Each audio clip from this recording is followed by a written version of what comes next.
Oh, I guess I should, huh? Well, welcome. I'm actually made this one, unlike the last one, although I did watch it after the fact. That is the one nice thing about these Zoom meetings is you still have an opportunity to at least observe if you're unable to attend. So anyway, we've got a fairly full agenda. I'm hoping we'll have a little time at the end tonight to kind of talk about this first round of this new approach and leave a little time for discussion. And then I'll also try to do my best to kind of summarize kind of the key takeaways that we will then be reporting to the School Improvement Bond Committee once we know when that meeting is going to be. I don't think it's scheduled yet. Marina? It is not scheduled yet. No? No. Yeah. So with that, let's jump into it. So it's all yours, Marina. All right. So just a quick look at the agenda for tonight. You may recall that at our last meeting, we discussed the 2017 health and safety projects and programs. And we also went over the 2020 infrastructure. So that's the roof mechanical and seismic in particular. And tonight we're moving on to the remainder of 2020 work. So we will be talking about the technology scope of work that is 2020 funded, as well as curriculum and capacity. I'm going to go ahead and do the program updates first, and then we'll introduce different folks for those other components. After we get through the project updates, we're going to have a presentation on business equity. And then there's plenty of time afterwards to discuss what you've heard tonight and to talk about the upcoming agenda items for the next meeting. Tom, did you have something? Yeah, I've just noticed welcome and introductions. Typically, we introduce ourselves, and I fail to do that. So we probably should do that for the benefit of all the folks that may be watching. So I'm Tom Peterson. I'm the co-chair of the BAC. I'll pass it off to Beth. Hi, I'm Beth Woodward. I've been on the BAC for about a year now.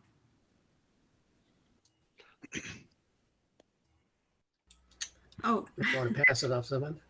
I'll pass it on to Don Wolf.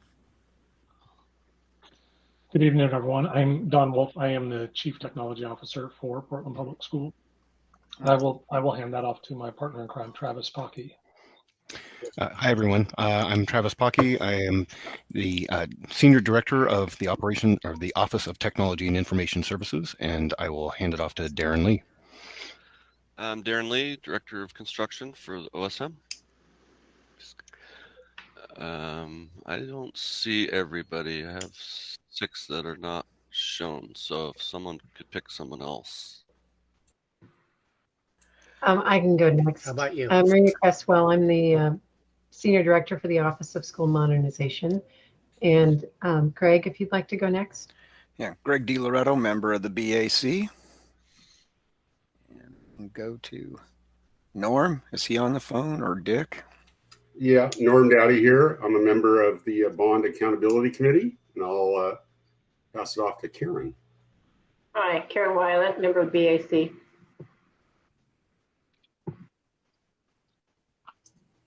So I'll just jump in. This is Dick Steinbergy. I'm a member of the BAC. I have been a member for about 3 years, and I don't know who's left. I haven't kept track. Oh, Dan. Good evening, everyone. Dan Young, Chief Operating Officer here. Good to see everyone. I don't think we've heard from Emily Courtnage yet. Hi, everybody. My name is Emily Courtnage, and I am the Director of Purchasing and Contracting for PPS. And then I think sorry, is the only person left. Okay. You said Lauren. Yes. Last but not least. Senior Manager of Business Operations for the Office of School Modernization. Thank you. I think that's got everybody. I did want to let people know that during the parts where we're talking, I may mute people if it sounds like there's some feedback coming from your microphone. So if you go to start talking thinking that your microphone was on, please check to make sure that I haven't muted you. And my apologies. All right. We did not receive any public comment prior to the meeting, but if we receive any to our school modernization email during the meeting or after the meeting, we will of course share that with the members of the BAC via email.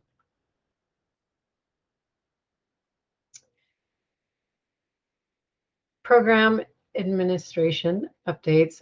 This is the status definitions. We're just going to go ahead and share that right at the start, as we always do, and then kind of head right into the first page of the bond program update. So just a quick run through on some of the budget type issues that you'll see up on your screen. 2012. You may notice that there have been some changes between the numbers in the administration line versus the contingency line. One of the things that we've been doing, we've been talking about this over the last couple of meetings, is we've been sweeping out all of our administratively marked budget or budget line items into our contingency line item. That those are funds that we're not going to be using for administrative needs, and we have already set them aside, metaphorically speaking, for the board approved funding of the Grant Upper Field improvements. And this is really just kind of the logistics of moving them around to get them into the position where we can transfer them to that project. So you'll see that the contingency amount has gone up quite a bit from the last meeting, but the administrative amount has gone down quite a bit correspondingly. So you should expect to see at the next meeting that those funds have been transferred out, and program will show a significant chunk less in the contingency because of that. I am still in that contingency funding. Of course, I'm holding it for what was approved by the board. We also had a request or a need to add netting at the Grant Upper Field improvements. We initially thought we were going to fund that through general fund, through the FAM side of the house, I should say. We don't need to. We do have the funds available to do that. It is bond compensable work. It's associated with the project, so it makes sense for us to fund it if we have the funds to do so. So I'm holding aside some additional funding for that netting as well. Beyond that, I've still been holding on to some funding for additional cameras at Franklin. This is a long-standing request that came after the completion of Franklin. As we started to do other large modernization projects for the high schools, we got more sophisticated in our understanding of what needs we have for cameras, security cameras in the buildings, and where they should go. Most of our other modernizations since Franklin have more security cameras than what we put there.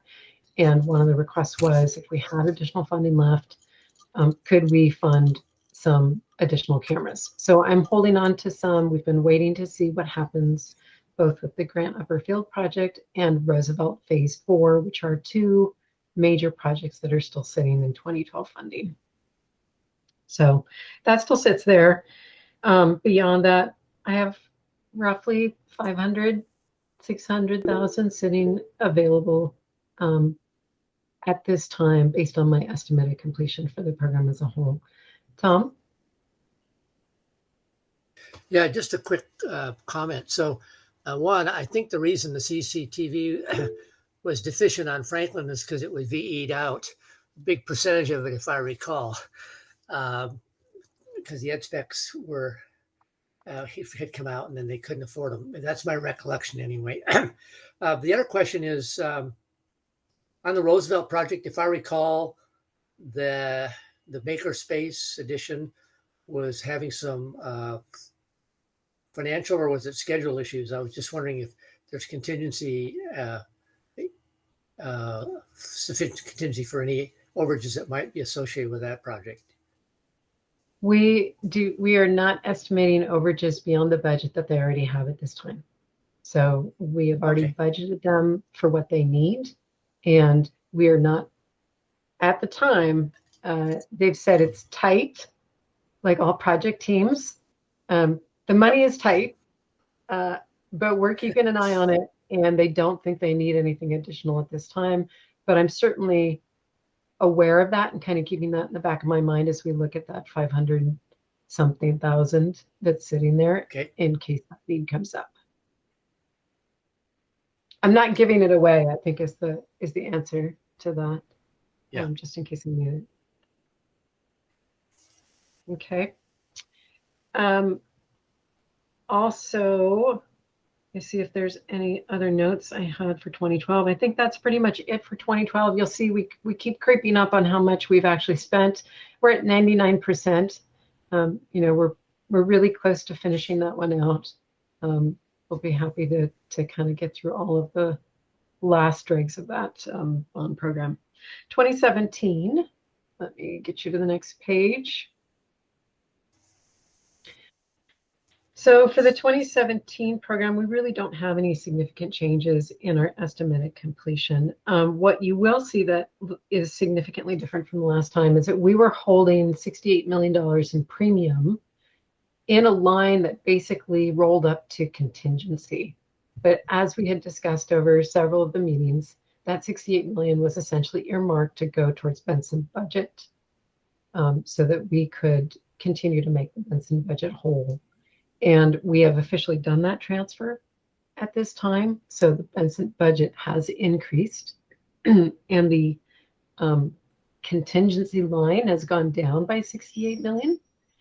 So if you're looking at last month's or the last meeting's reports and you look at this one and you see that giant change, that's why that you should see that the project funding also went up significantly for that same reason.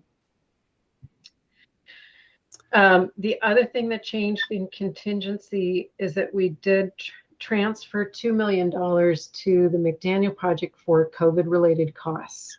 They've actually had more than $2 million in COVID costs. They're coming up towards the very end of their budget as they do their last push to head into the opening of the school. They wanted to make sure that they had the funding available, that there weren't any last minute needs, that we would get caught up in the logistics of funding transfer. So we have transferred $2 million in from contingency. They may not need all of that. We are going to wait and kind of see how the dust settles, but that is something that, you know, I've been holding aside for those needs and we have said would be available if they needed it. We have not seen that need from Kellogg. It is really only McDaniel at this point. We also have not seen that need from Lincoln. Other contingency that we're holding. Go ahead, Tom. Just a quick one, just so I understand the Benson.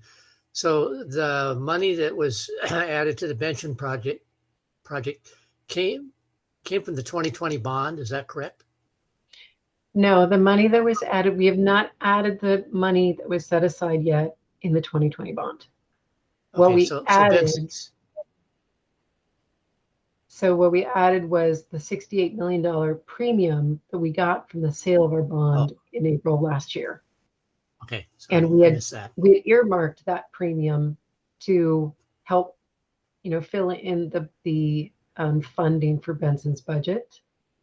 We just hadn't done it yet. We hadn't made the actual move of it yet. So for a long time under the old reports, we showed that premium in a separate line and you could see it separately. With the new reports, premium rolls up to contingency. So it wasn't as visible. And I just wanted to be really clear that we have made that transfer now. So the contingency looks like quite a bit less. So just out of curiosity, so how much will you be transferring from the 2020 bond to make Benson whole? Or is that yet to be determined? Honestly, I still need to go and do the exact calculations on that. So I don't have that answer for you tonight. The 2020 bond had funds earmarked to make the 2017 program whole. So while that certainly is Benson budget, that could be other 2017 program as well. I see. Do you recall how much was earmarked? I'm curious. I'm embarrassed to say no, I don't have that number memorized. And I have a Okay. hard time with all the things up on my screen. I don't think I can pull it up. Marina, That's fine. I was just Dan curious. looks like he has it. I have it memorized, but also right in front of me. One of those two things is true. It was 152 million. Thank you, Dan. Okay, thank you. It's good to have support here. So at some point, the 217 bond program budget will increase up to that amount, perhaps, maybe not that full amount. Okay, That's correct. all right. And a lot of that is going to be down the road, right? Because the 2017 bond has, a certain amount of funding in it. We're still kind of figuring out how the logistics work, literally within our system of how we move one bond fund source into a project that has another bond fund source. Like, how do we want to play that out? So that's one of the reasons we haven't made the transfer yet. We're in no hurry. Okay. We don't desperately need it to transfer at this time. So we're just kind of hanging on to it while we figure out the best way to do it. Thank you. Mm-hmm. But I think it's good to kind of note that the estimate at completion for 2017 for the projects shows the full budgeted amount for the Benson project, even though the funding is not there to support that. So it will show forecasted over, but the 2020 program does not show forecasted as under by that amount. So we have essentially shown it forecasted twice. I just want to be really clear about that. We know we have, but it's just one of the kind of idiosyncrasies of wanting to be really clear about how much we still need for 2017 until we get to the point where we've actually transferred the funds in. So always a lot of complexity here. Yes. Questions on 2017?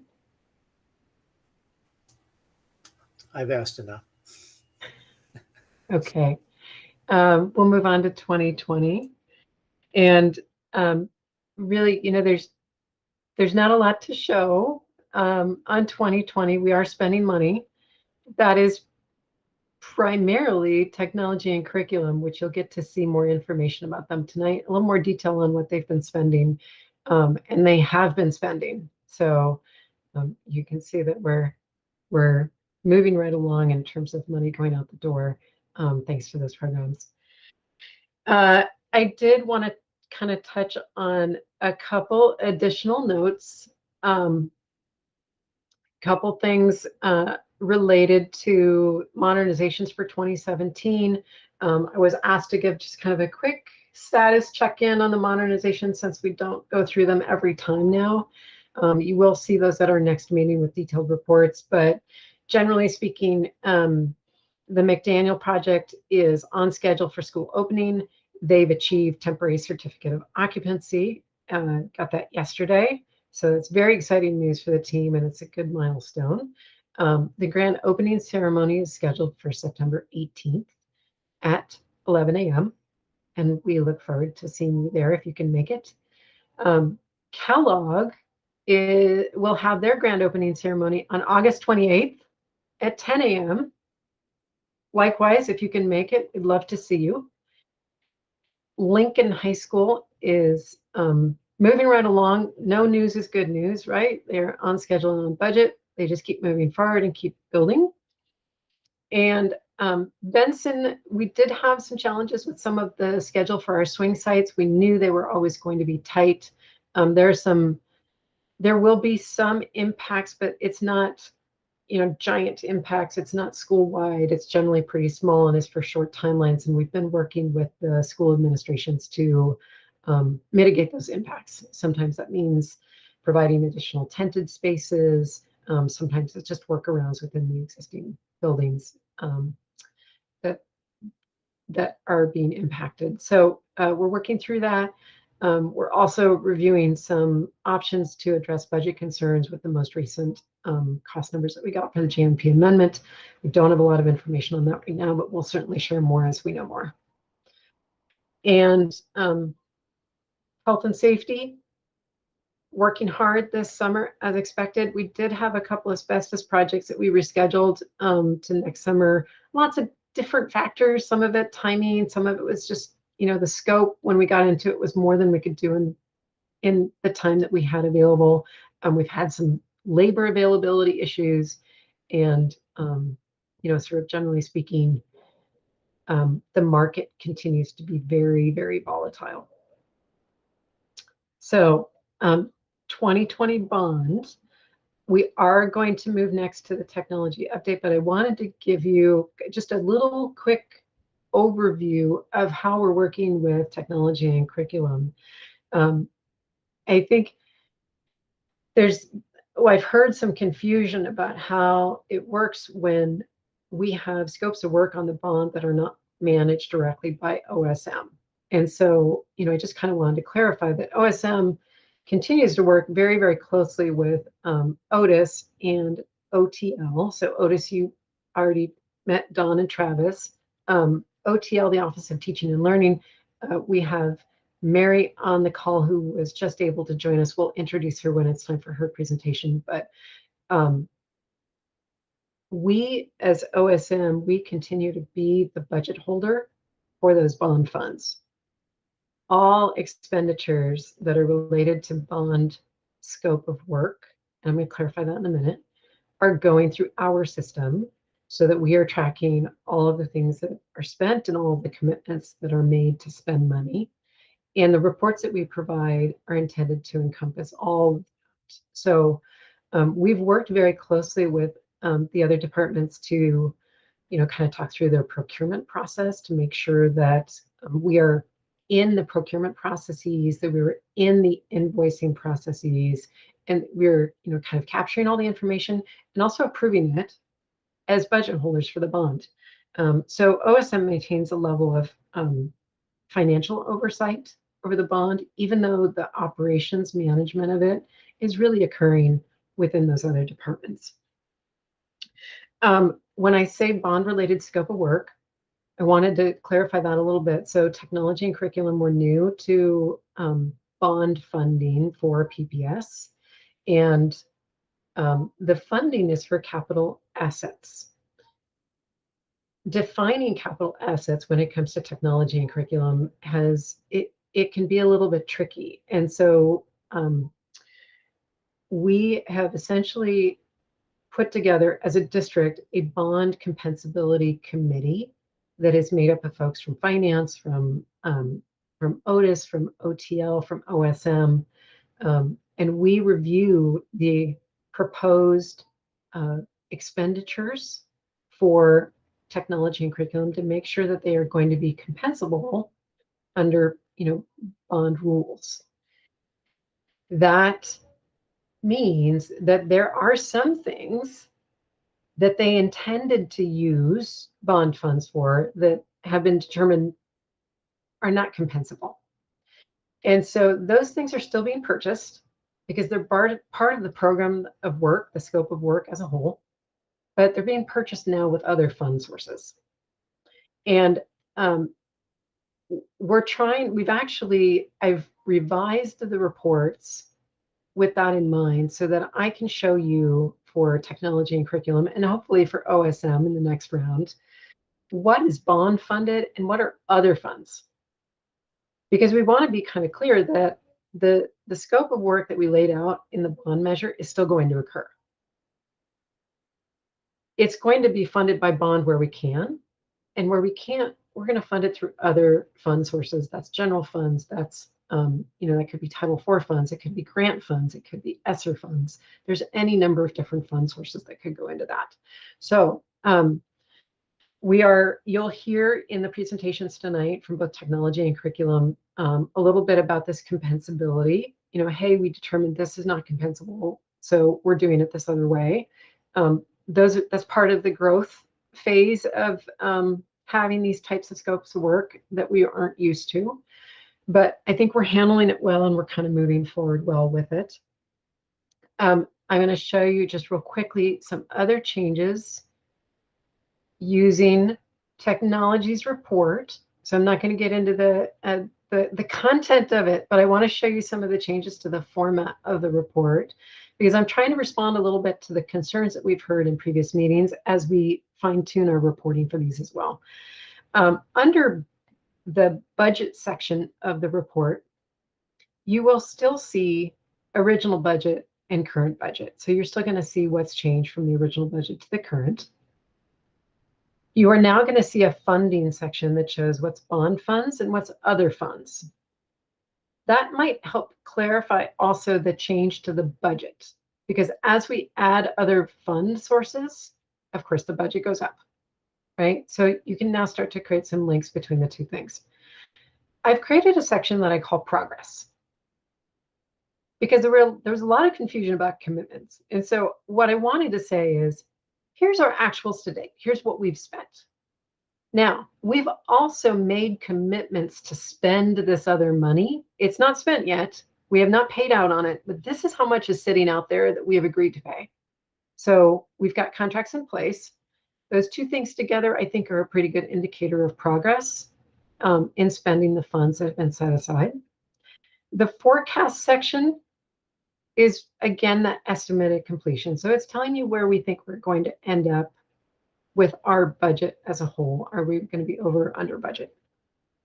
I did want to note, in particular for technology and curriculum, because of this compensability discussion that we're having, we've been shifting around where funding is coming from for different components of their work. And both of those two programs are fine-tuning the allocated amounts for the different projects under their umbrella, if you will. And for now, we've left the estimate completion at current budget.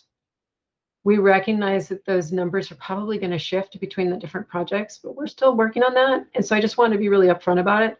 Right now, they're going to look like they're perfectly dialed in, but we want to be clear that we're still working through that. And we will have more updated information, I think, within the next couple months. So if you have any questions about that piece of it, I'm happy to answer questions, and then I can turn it over to Dawn and Travis for technology. Tom, go ahead. Me again? You again. I didn't see it. Yeah. So just out of curiosity, then, normally in the other budgets, well, you're trying to track contingency. I'm assuming in the technology packages, each of those specific areas have some level of contingency built into the number, and you're not going to track that separately or have a program contingency like we're doing with the other program. Is that true? We are not tracking those separately the way we do with the program as a whole. Technology has contingency built into their total package, and they have allocated it in different ways. Curriculum also has contingency built into their total package, and they have allocated in slightly different ways than technology has, based on how that works for each of their scopes of work. So we are not going to show those as separate line items. Okay. Okay. Other questions? All right. And then I think I'd like to turn it over to Dawn and Travis. And Dawn, we have just this page for you. So. Yeah, I did not want to, I did not prepare a presentation with pictures and all kinds of details around that just yet.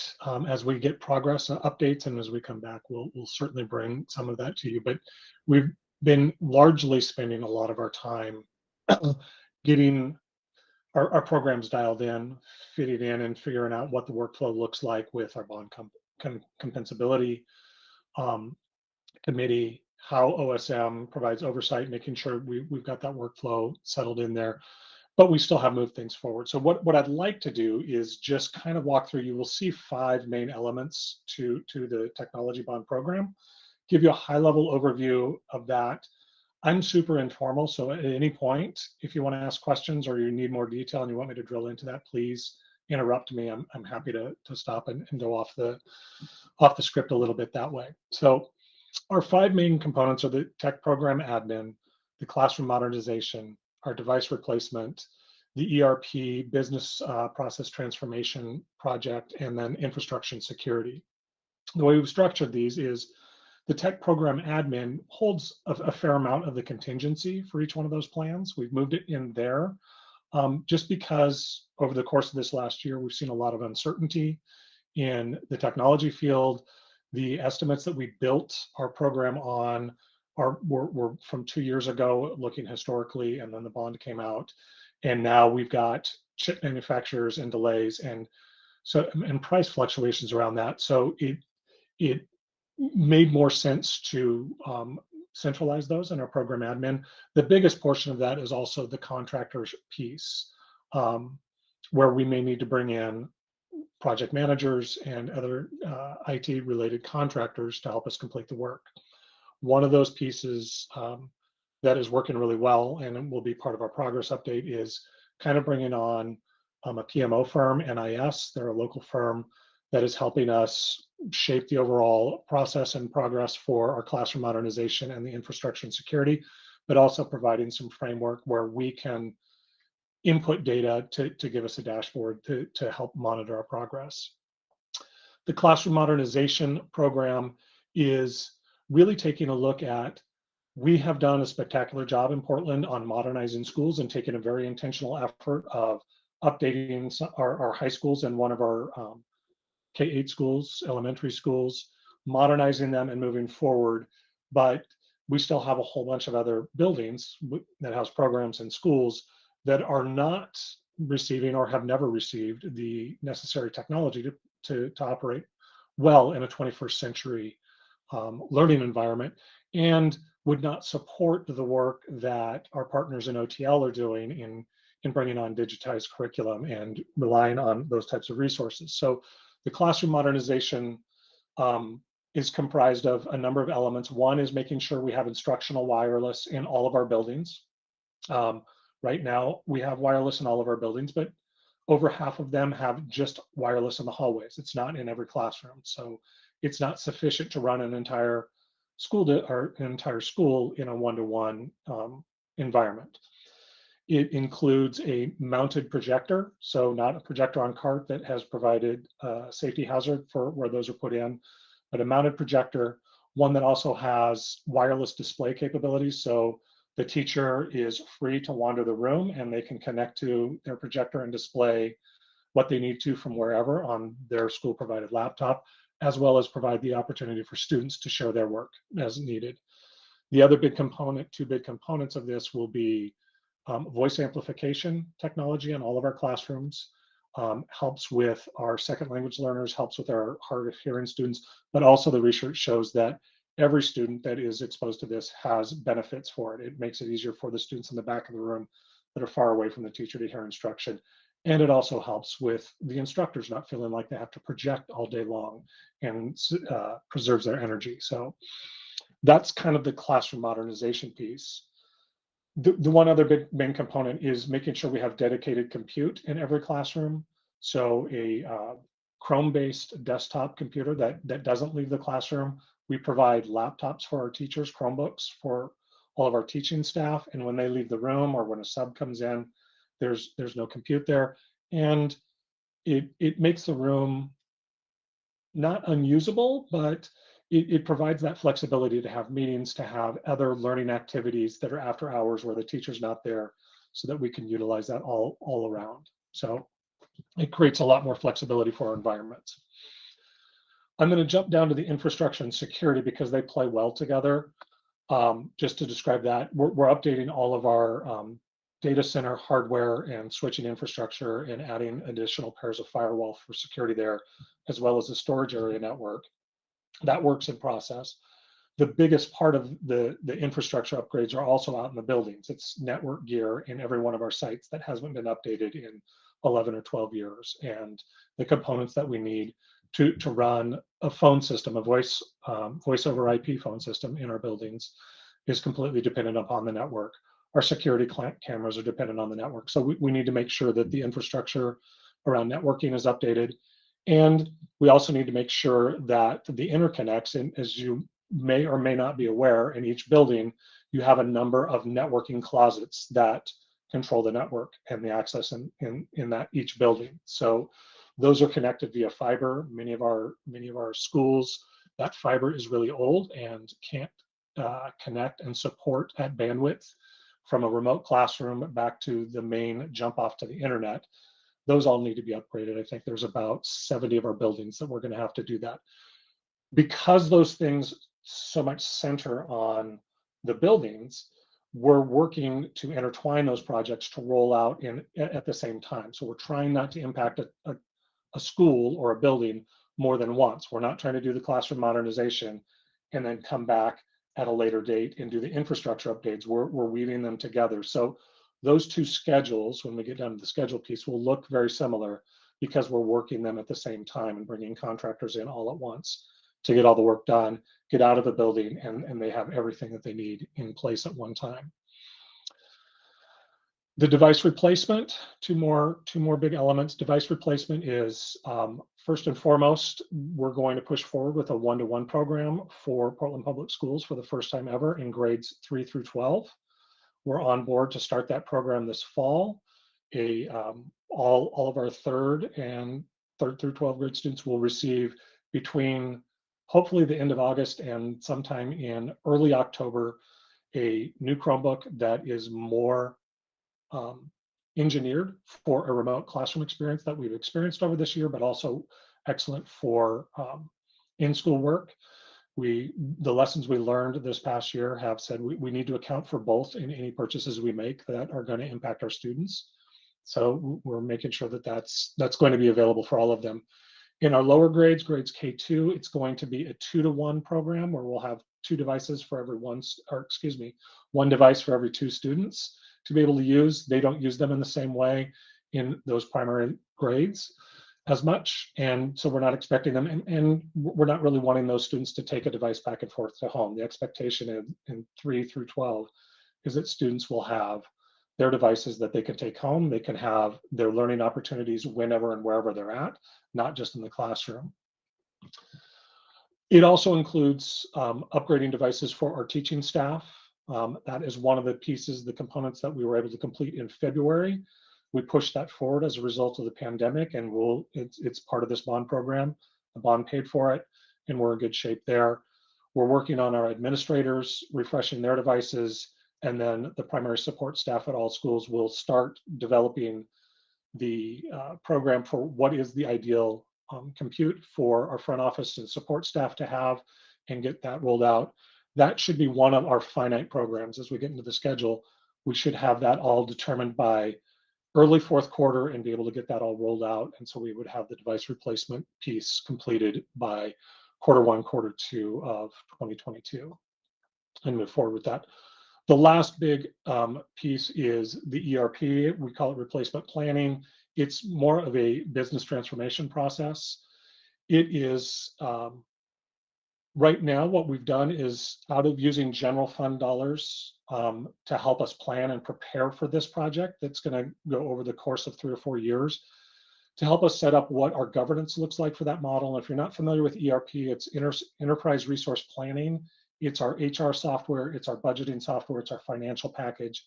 It kind of is the brains of how we operate within the district. Ours is really old and has been customized to death to a certain extent. So much so that we need to start looking at where our gaps in our business processes lie. How are we doing things where if we brought in a modernized ERP system, could we be more efficient, and could we run things with a greater degree of understanding, efficiency, and lower processing time on the human end. So we're using Gartner is going to come in and help us develop a governance process for how we're going to run through that.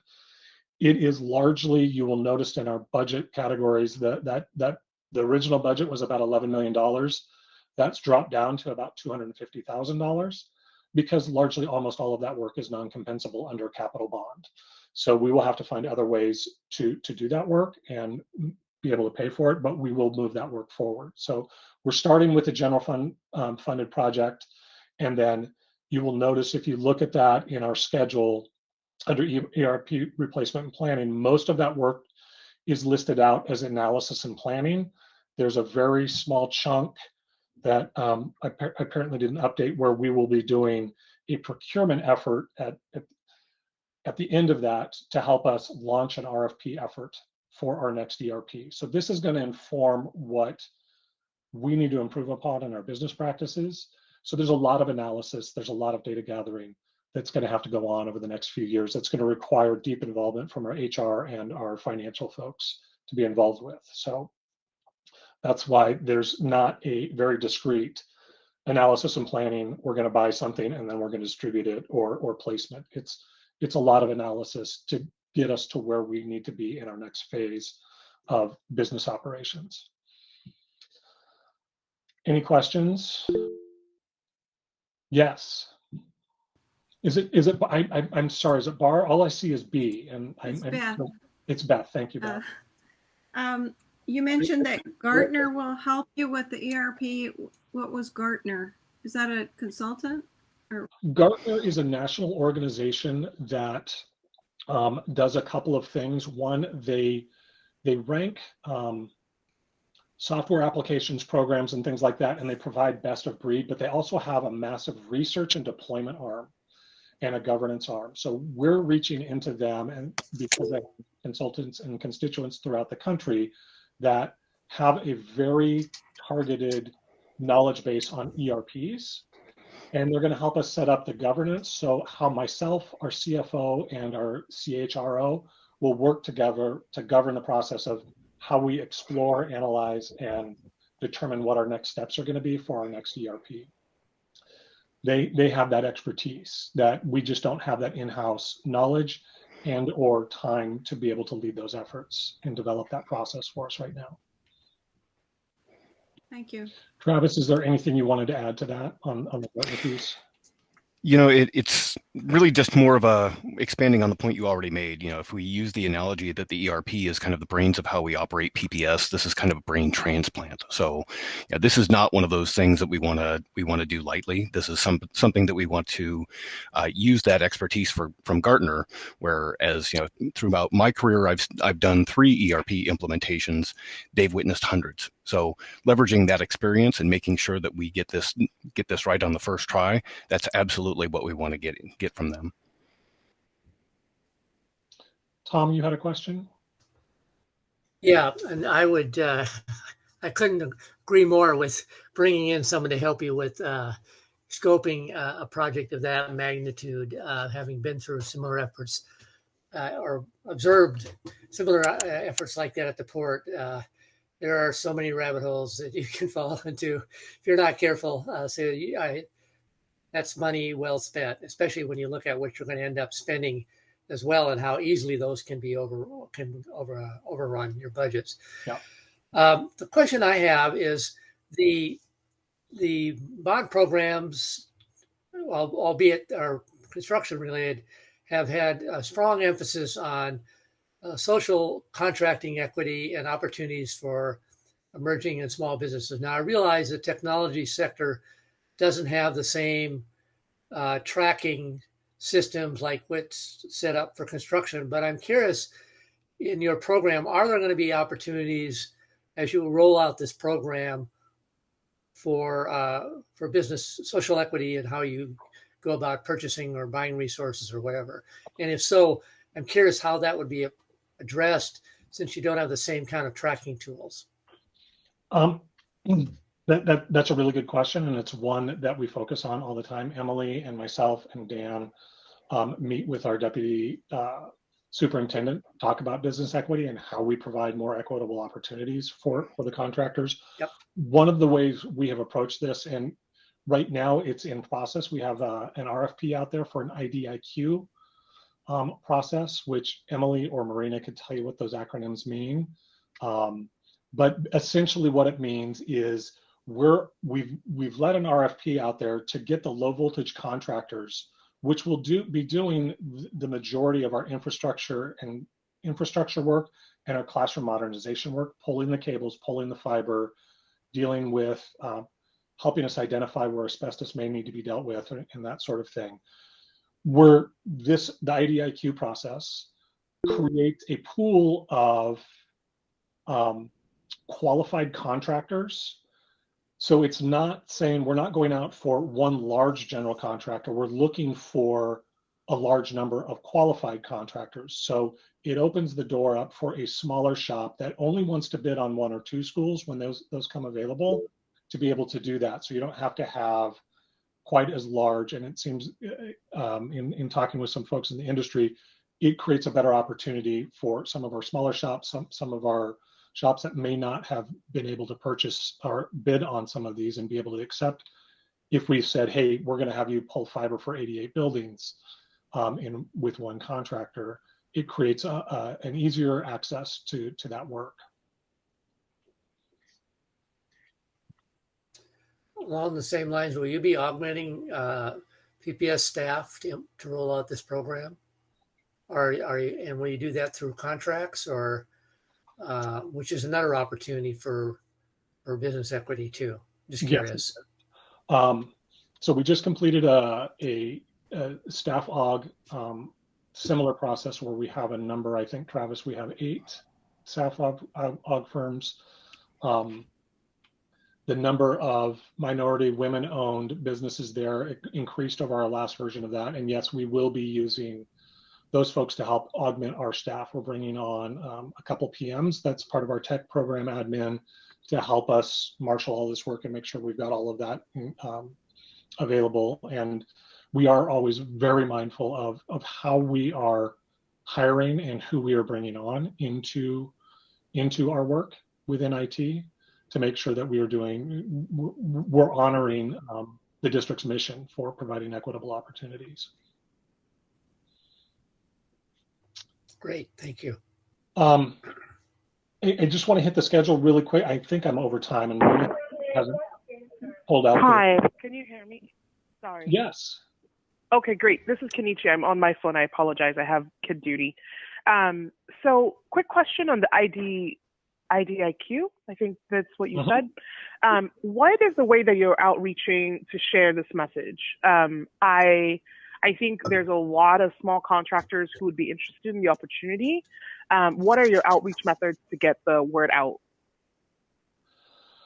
Well, we have utilized our standard methods of making sure that those have gotten advertised, but we're also using our partners at NIS to make sure anybody that does low voltage electricians work, anybody that in the area that is registered, they're reaching out and making sure that that opportunity is available to them so that people are aware, along with our standard advertisement. Great. I would love a copy of kind of that recruitment so that I can share it as well for the agency. I would love to see a lot of minority and women contractors participate in this opportunity. Absolutely, Kenichi. I can get Marina, you have Kenichi's contact and we can get that to you. Yes, I will make sure that gets passed along to you. Thank you. Thank you. And thank you for the help. Glad you could join us, Kenichi. Yes, I'm so sorry I was late. So the last thing I want to point out is you just look at the schedule. The device replacement, it's pretty definite in where it's going to go, and we should be done with that in quarter 2 of 2022. Again, another placement area or the distribution is there, so it should be finalized by then. You will notice that the classroom modernization, the infrastructure and security are broken out into 3 areas: the analysis, planning, procurement, and placement. And it's an iterative process. So I want you to keep in mind, it doesn't quite fit with those blocks, because what we're doing is we're setting up phases of 5 to 7 schools that we will plan, procure, and do the placement of this, and kind of rinse and repeat. So we will be moving through all of those phases kind of all of the time in 5 to 7 schools at a time. We're getting ready to, as soon as we finish up this IDIQ and we get some qualified low voltage electricians on that we can bid the first 7 schools to, then we'll start that process. We're thinking we should be able to have some boots on the ground at the end of September We've taken a little bit longer up front to get this process right. So hopefully that we can get a diverse crew of qualified contractors, but also to make sure that once we have them, then we can start moving through our buildings and complete those projects in a quicker manner rather than doing an RFP for every collection of 5 to 7 schools that we had to go out for. Tom. Yeah, so what you're talking about sounds similar to the health and safety program where they've got a variety of different schools.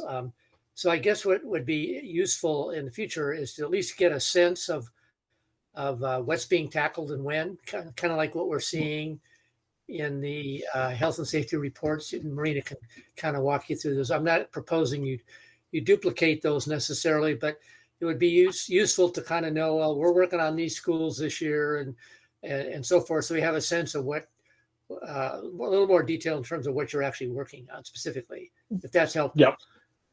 That's a great point. I'm going to jump down to just touch on a couple of the quick progress notes here outside of this main status report. I will say before we leave this though, right now we're early into this process, so we're pretty comfortable that we are still as planned for our scope. We believe we're on target for our budget and our schedule at this point in time. So those are all green. We're looking pretty good. Expect that that may shift on schedules at some point. There is always a risk with budgetary, and we're not sure what's going to happen with costing of devices, whether it's switches, firewalls, or storage, or just as we move through this, the cost of fiber is also going up. The cost of Cat6 cable is also going up. So we will have to get through more buildings before we see an impact that we can bear out to kind of predict how it's going to go for the remainder of the projects. One of the things we are currently working on, Tom, is a publicly available dashboard to show what work is in progress, what work is planned, and what work is complete, and what those tentative dates are that we'll be able to make available. And that should be live before we have our next meeting in September. We're nearing the completion of that. As I said, the RFP for our contractors for low voltage electrician is live. It closes some point next week. And then we'll be able to get those contractors in place. Student devices for our one-to-one efforts have been ordered. We're expecting to start distributing those in August, September. We've completed the teacher, so that's one that we can check off. We've completed that into the project. But I do want to say when we talk about risks, fluctuation in costs could be one of our risks. There could be a labor shortage, particularly in the IT world. We're seeing lots of movement and people getting snapped up. We just don't know, and we won't know until we get that RFP for contractors finalized to see how many contractors we have available. And then there is always the risk of the fluctuation in costs as just purely on availability, chip shortage, Intel's struggling, Apple's struggling. We're going to keep a mindful eye on it, and we will of course keep this group updated wherever we run into problems. I'm sorry, I went really far over, and I was expecting to be a lot faster than this.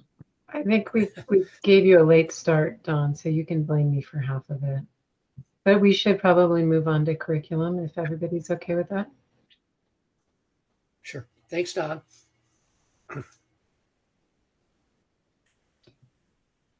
And I am going to ask Mary to introduce herself, and she is actually going to take over the presentation as well.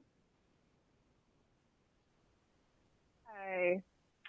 So sorry for the late joining. I've been out sick and I needed to get the kids off to swim practice. So Marina let me know I could join a little bit late. But I am super excited to talk about, can you hear me? We can hear you. Yeah. Okay, great. I'm super excited to talk about curriculum adoption. Let me pull up my presentation. So I'm a bit more visual than Don is, so I always like to have a little presentation attached.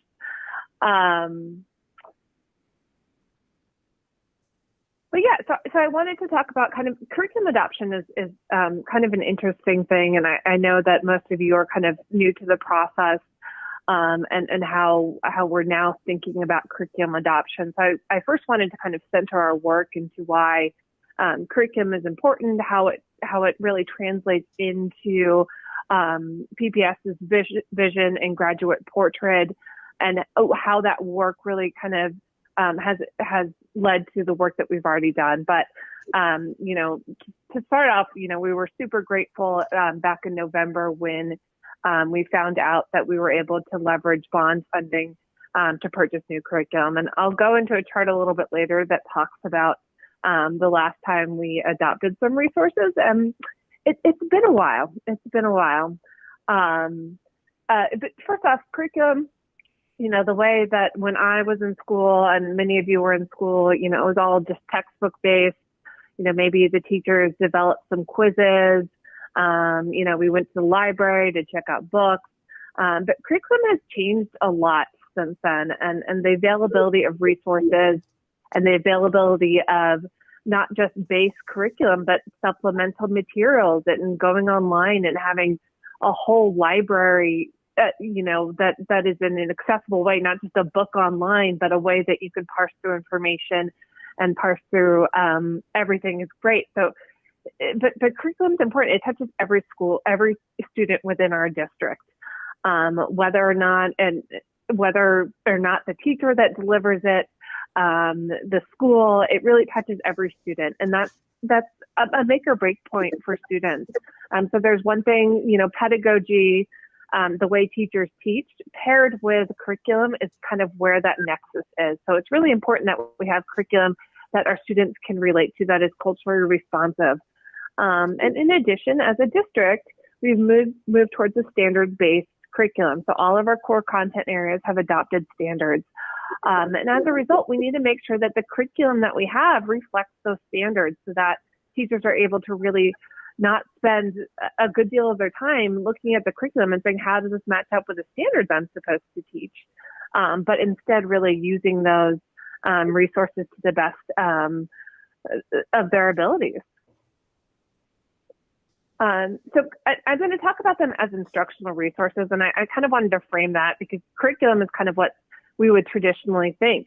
But again, a lot has changed. And I know Don, in the beginning of his presentation, talked about digital resources and how OTL is using a lot of those. So really, with the availability of so many online resources and, really a lot of focus on project-based learning and using manipulatives, curriculum is kind of just one part of that. And there's all these great materials that are all kind of part of this package of instructional resources that teachers should have and that all students should have access to, that really enables, differentiation of learning within the classroom and making sure that all of our students can respond to these materials and utilize them in a way that best fits their learning needs. And teachers are able to package them in a way that best demonstrates the pedagogy that they're trying to implement within the classroom. And so as part of this, when we talk about curriculum, I really mean kind of all of these wonderful resources that teachers package together for their students and how it fits into the graduate portrait here as well, which is one of the educational system shifts, which talks about curriculum and pedagogy. So the adoption process, and so I know Don also talked about this, is that it's kind of rinse and repeat in some ways as well. So we don't just necessarily purchase a curriculum and one big thing and then it's in place it will be in place for a while, but there's different components of it. Those instructional resources, they all kind of go together. And so there's all different kind of phases and processes that happen.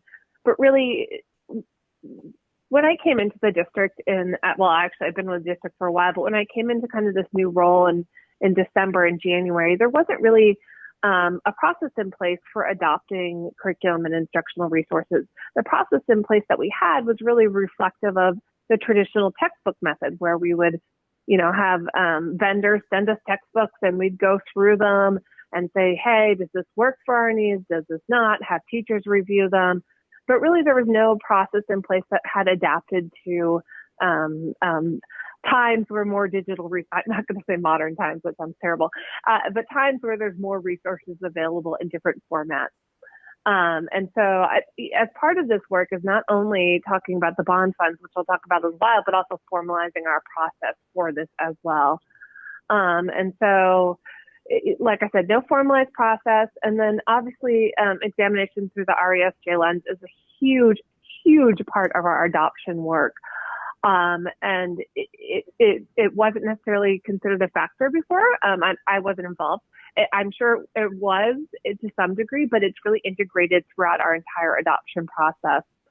Also, shifting to educational standards and standards-based education has really been a necessary part of this process. Providing up-to-date culturally relevant materials, access to materials that allow for differentiated instruction. When I talk about differentiated instruction, I talk about instruction for all students' needs, whether they have learning disabilities, they're above grade level, below grade level, but materials that can allow for students to meet students where they're at in order them to learn within the classroom. And then availability of authentic and translated materials. I cannot emphasize this enough. A lot of our materials that are going to DLI classrooms traditionally have been kind of an afterthought of like, hey, we'll adopt these materials in English and then we'll just translate them. But we're really focusing on authentic materials for those DLI and ELL classrooms to make sure our students are really engaging with materials that are meant for their classroom and learning needs as well. So adoption history, like I said, it's been a long time. Health, rumor has it our materials are from pre-AIDS epidemic. So it's been a long time since we've adopted. And even the most recent ones have kind of been, smaller adoptions. So there's definitely need. And traditionally, adoption cycles are about 5 to 7 years. But, in the past, since 1995, I guess, or maybe even long before that, it's basically been when we've had funding available to adopt. So we've never gotten on this regular cycle of adoption. And that's also my goal with this process, is to put us on a regular cycle of most likely 7 years. Every 7 years, we're really going to go in depth with one content area or another and really adopt new materials or evaluate your current materials. So that's also my goal of this. So even though right now we're working on multiple adoptions at once, eventually we'll get on this regular cycle where we don't have all of this chaos going at once, but we'll be able to evaluate materials on a regular basis. So like I said, the adoption process is a pretty interesting process of kind of 4 different parts. They definitely overlap. And, just because one, and I'll go into kind of what I'm talking about with different adoptions, because I know it's kind of hard, but for example, I'm going to talk about math. So like K through 5 math has, one set of curriculum that they use that obviously each grade level has different units that they teach. And so for the adoption process, they're kind of we kind of consider them one adoption. So they're one adoption that's working to purchase and make a decision on K through 5 math material. So think about that when I'm talking about this process. So the first step of the process is to really kind of define the need and evaluate our current programming and put together a committee of teachers to really look at and examine what is the need, what are best practices in our field when it comes to instructional resources, what's our project plan, what's our project scope, what's our project budget. For a lot of our program administrators, this is kind of the first time that they've engaged in this process of budgeting, and I live by a budget. I was so excited when I got into eBuilder. Marina was probably pretty shocked that I was super excited about it, but I was like, oh my gosh, it's so organized. I love it. But kind of making that just a really set process and not just going straight into buying, but making sure that what we're buying and what we are providing to our students reflects our students and is really going to work for them. And so I know I talked earlier about having that RESJ lens involved in every process. So from, working to recruit committee members, we're very we're very cognizant about the committee members that we're trying to recruit. We're trying to, we have kind of a chart put together of like, we want to make sure that we're having representation from schools that have historically underserved students of greater than 45%. And so we're really trying to target those teachers and schools that serve those students so that we're able to have them be part of these conversations. And then also within the field test, which I'll talk about in a minute, we're also targeting those so those students get exposed to the materials prior to us making those adoptions. So then we make sure that they are working for those students.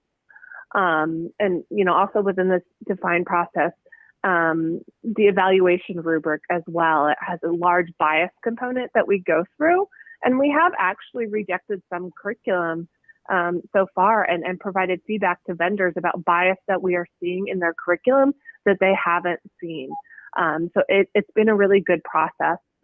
And then so after they go through this defined process where they're really creating this rubric for evaluating curriculum, but also evaluating kind of their own internal, doing a SWOT analysis, saying, okay, so what's going on within our own content area? What do we need to improve? Why do we need to do this adoption? Do we need to adopt all new materials or do we need to adopt, a certain set of materials? And then we go in the selection process where it's, very similar to kind of the procurement process where we interview vendors.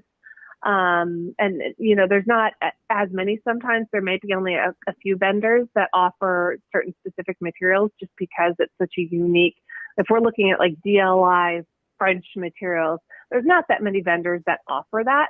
So it might just be a few, but, K through 5 math, there is, hundreds of vendors that offer that. So it just depends. And then generally we narrow that down to 2 vendors, maybe even 3 vendors that we want to do a field test with. And that field test is really where teachers volunteer, but we actually try to do some, not volunteering, but active recruitment. Like I said, where we're really trying to engage those teachers that are interacting with our BIPOC and our historically underserved students on a regular basis, and also administrators that we're getting students involved in that process.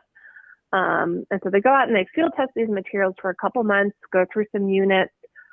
During that time, we go through observations. Oh, sorry, DLI. That's a great question. I'm sorry.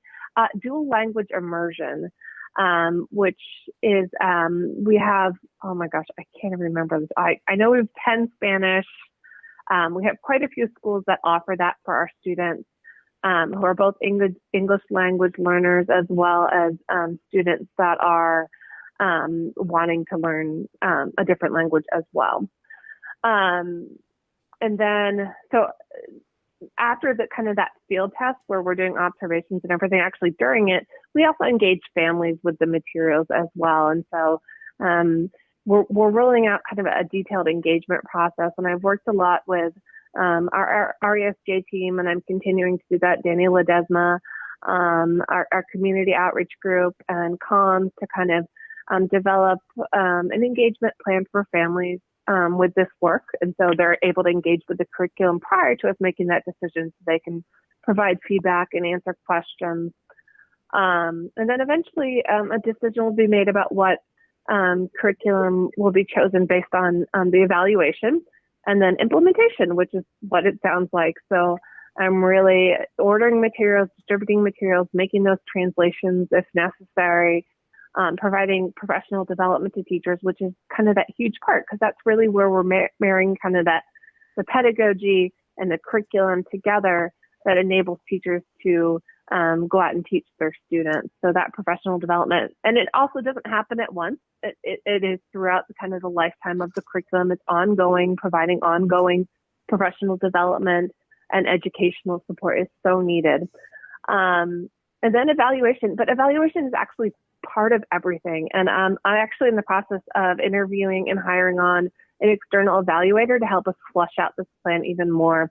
I realized that, so I'm working with systems planning and performance, who normally does our evaluation, but given the load of this, we've decided to interview some external evaluators. So kind of the group of us, of OTL, SPP, and our external evaluator will help kind of flesh out this. But really, the evaluation kind of lives throughout it. And I totally believe that that's an important part that's sometimes overlooked is how are things working, not only evaluating throughout to decide what we're going to do, but then also how things are working afterwards. Are they really moving the needle with our students? How are teachers implementing the materials? Are they implementing them with fidelity to how they're supposed to be implemented? And are they moving the needle for our students? Especially for our students that are, struggling and our students that we really want to be able to target and reach for. So a whole process, a great process. Sorry, not super Bond related in particular, but I thought it was good to give you some context about kind of the great depth of the work that we're doing. And it's not, and it just has so much meat behind it that I just had to share. And so to give you kind of an update, just kind of on our status, and I'm actually, it's with your living in the day to day, you're kind of like, well, man, has that much really gone on? I feel like we haven't done anything. And then as I was putting together this chart, I'm like, oh, holy moly, we've done so much since November, and I am shocked. So made me feel a little bit better, put a little warmness in my heart. But so basically, over the past, since November, we've adopted new math curriculum. They're going through professional development this summer. We made that purchase. New 6 through 8 science curriculum and foundational skills curriculum, which foundational skills is for K through 5, world languages, humanities, social emotional learning, climate change, climate justice, and 6 through 12 math are going to begin the field testing in the fall. So they've already gone through that whole define phase. They've interviewed vendors. And then also some adoptions at the bottom that you see here, visual and performing arts, health, PE, science, and humanities have not started yet. But, that is really the plan. If we started them all at once and implemented all of these materials at once, can you imagine what teachers would do? There would be like a riot or a protest, definitely.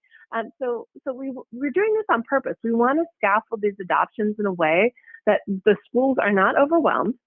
And that we're able to, again, like I said, we want to get on a regular cycle of every 7 years adopting new materials.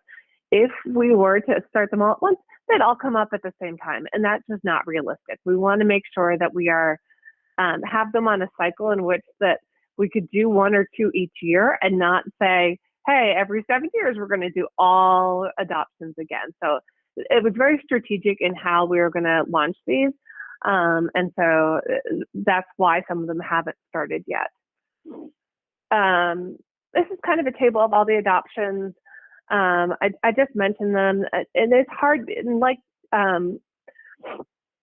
it's hard to kind of define this because, again, we have multiple adoptions going on at once. Like Dawn said, we'll have one adoption that will go through one phase, and then especially with the evaluation, in all reality, evaluation will go far beyond the chart. So it's hard for me to put an end date because we're going to continue evaluating the materials in the adoption process. And just to give you a quick picture of our funding, I know that the chart that Marina sent has kind of more details on it. But talking about the bond funding here, right now a lot of the money lives in the program admin, and that is purely because there were some non-compensable items, but now we're able to kind of leverage other items that we weren't going to be able to purchase through the bond, and then also freeing up some other funds to be able to pay for those non-compensable items. So I'm very confident that we will be able to spend out the bond funding on the same pace that we are, and we're able to kind of leverage other funds. Really it's part of kind of the fun part of my job. I know it's kind of a weird fun part, but being able to figure out how we can braid funds together and able to support all of this work. So, professional development, field test supplies, consumable supplies, extended hours for teachers, all of those things that are not compensable that we're kind of leveraging other funds to pay for, which is actually nice to kind of be on the OTL side because there's lots of grants and title funds and SIA funds and other funds that we can identify that we have been using to pay for some of these things in the past. and be able to leverage those moving forward. I think that's it. I don't know, Marina, you didn't put a slide in that had the chart that I submitted, right? You did? Oh no, she's sharing it. Okay, great, thank you. So any questions on this? And so the chart is pretty straightforward about our budget and the other funds that we were able to leverage. And you know, the only major impact that we had was the budget, which was, and I'll get to questions in just 1 second. The only impact that we had was major was the budget, which was because, again, some of those items that we had deemed as compensable ended up not being compensable. And the schedule too, and a lot of that was also due to, you know, we polled our teachers. Our work is really dependent on teachers. And, you know, we got to the spring and a lot of our teachers were just so burned out from going from in-person to comprehensive distance to hybrid, that they just felt like they couldn't put their all in. So some of our adoptions have slowed down a bit because of that, but those are really kind of the main points. Beth, I don't know who raised their hand first, so.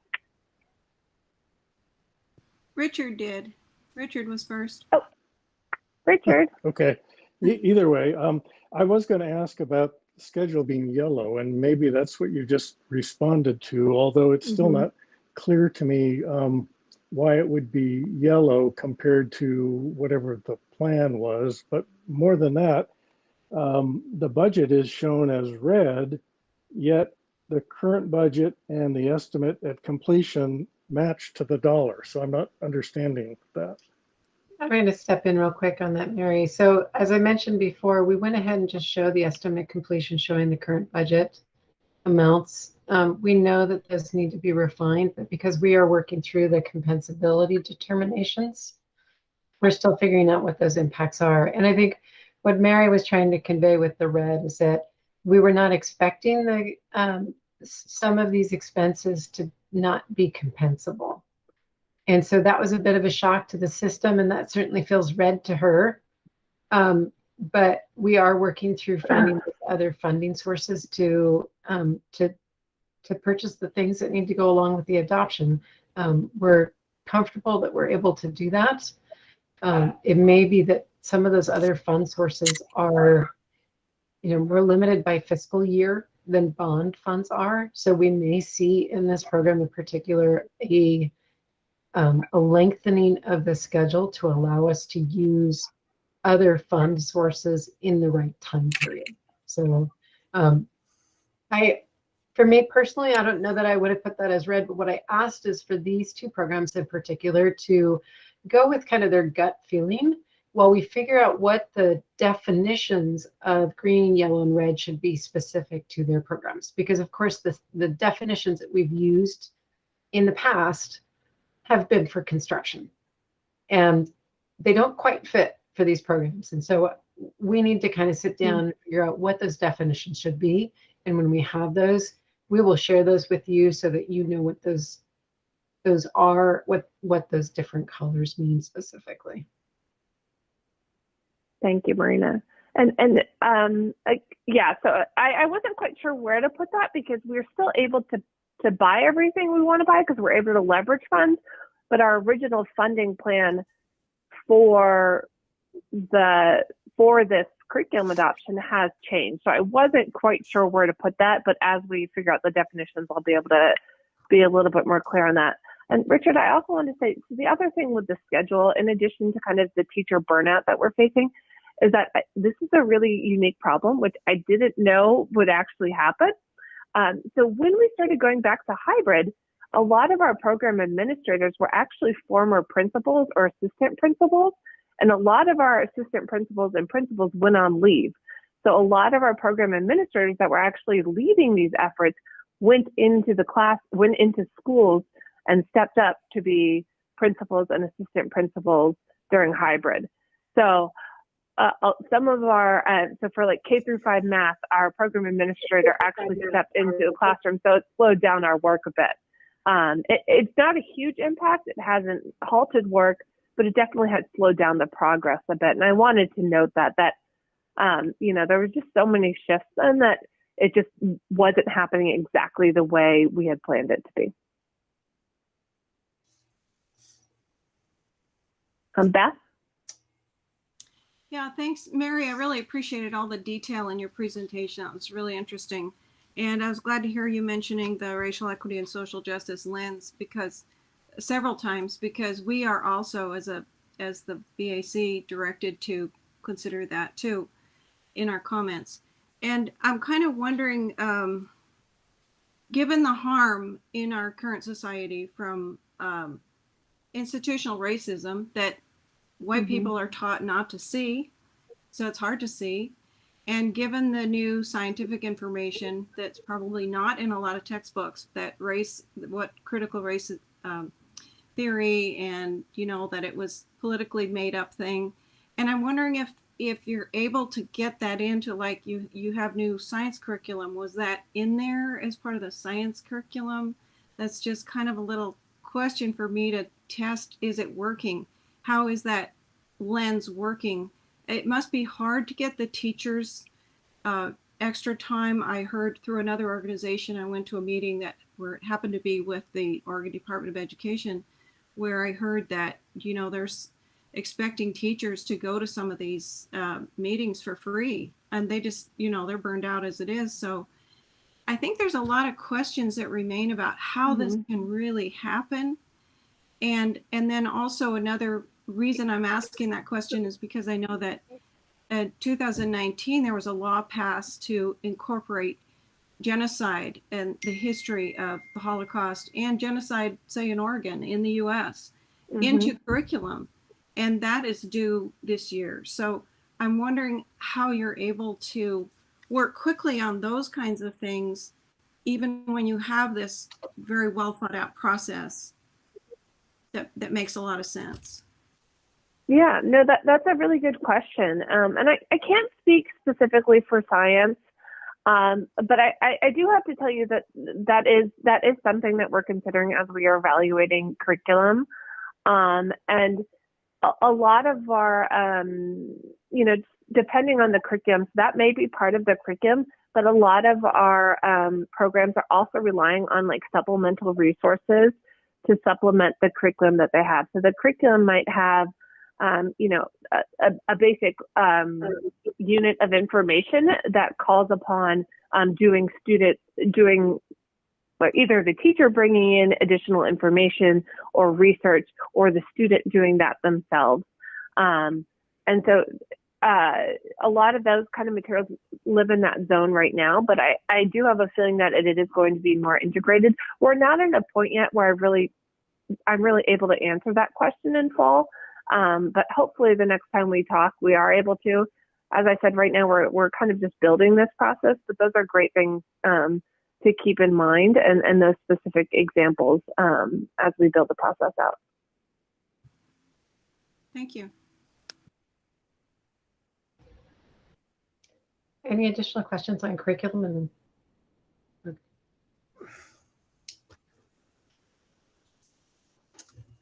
Running a little late, so we probably should get moving on. So be anxious to hear your progress in the next update, Mary. I saw your presentation to the SBIC a few months ago, so I already had a sneak preview of what you were going to share. So, I changed some things around. It's different. Well, you made a little progress since.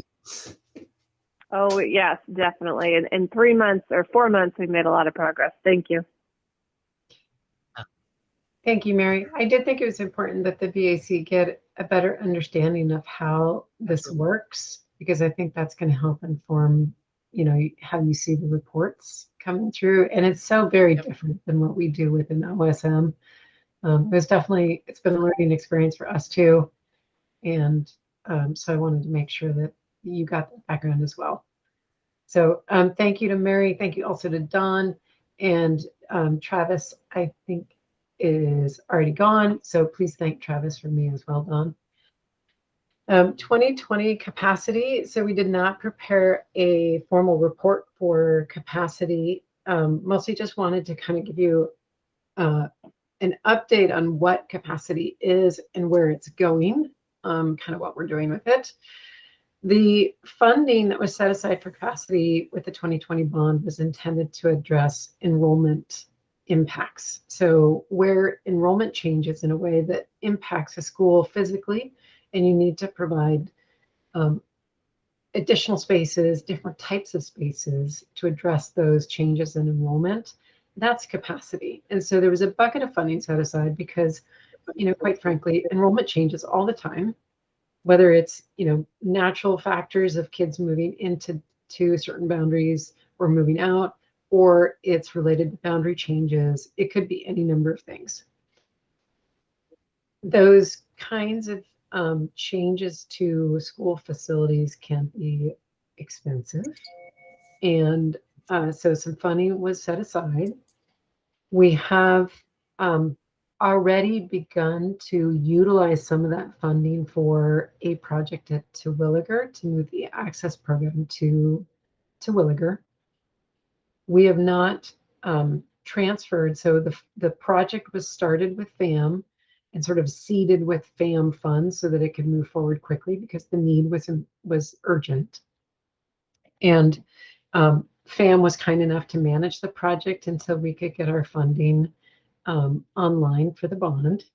We are now in the process of transferring over the project management, also transferring over the expenses, and ensuring that those costs are paid through the 2020 capacity funds. Once we have all of that, we'll have a report for you that will show you everything that's associated with it. But right now, those numbers are partially there. So we're 1 foot in FAM and 1 foot in OSM, and it probably wouldn't have done you much good. We do also anticipate that we will be spending capacity funds on Harrison Park to do some work converting Harrison Park from a K-8 to a middle school. So this is work that's come out of, I believe, the Southeast Guiding Coalition, and Dan will correct me if I'm wrong. I don't always know the whys. We put on our tool belt and do what we're supposed to do, but we don't always have the background on the whys. So, Dan, am I correct on that? Apologies. Were you asking specifically about Terwilliger or the other? Harrison Park. Oh, Harrison Park. Yes, Harrison Park is direction that has come out of the Southeast Guiding Coalition. So that is part of the enrollment review. The Terwilliger is related to our access program, so a separate decision. So it's just a heads up that we are starting to allocate those funds. We will have more information in the next time about the specific dollar amounts and budgets and schedules and those sorts of things, but we're working through that. And unless there are questions on capacity, I will go ahead and move us to the business equity presentation. Okay. All right. So give me just a minute while I change presentations here. And while you do that, I'll give a little preface. So in your packets tonight, there's a memo on business equity participation that we provided to the School Improvement Bond Committee at their last meeting. And tonight's presentation is substantially similar to the presentation that we gave at that same committee meeting. There's just a few changes kind of for simplicity's sake. And I know we're a little behind on time, so we'll move through this pretty quickly.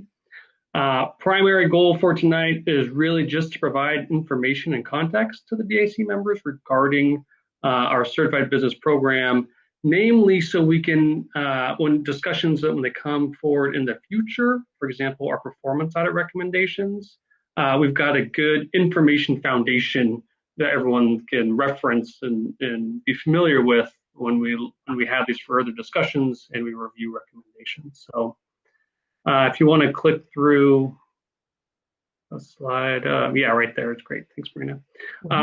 Structure for today, we're going to do a quick overview, look at some current efforts and some high-level data. We'll have some discussion and feedback, of course, and then we'll review next steps. So if you want to click through Marina overview, I think we can just jump right in. The structure is going to be, we're going to start high level and work our way down into more detail. And we'll begin with looking at our equity policy. So I'd like to invite Emily Courtnidge, who is our Director of Purchasing and Contracting, to provide a summary of PPS's equity and public purchasing and contracting policy and the related administrative directive. Great. So the EPPC policy, we call it Equity in Public Purchasing and Contracting, was adopted by the board in 2012. And then subsequently in 2013, there were 3 administrative directives that were signed by the superintendent at that time. And that was all designed to coincide with the first 2012 bond and the increase in construction and A&E work that we would see.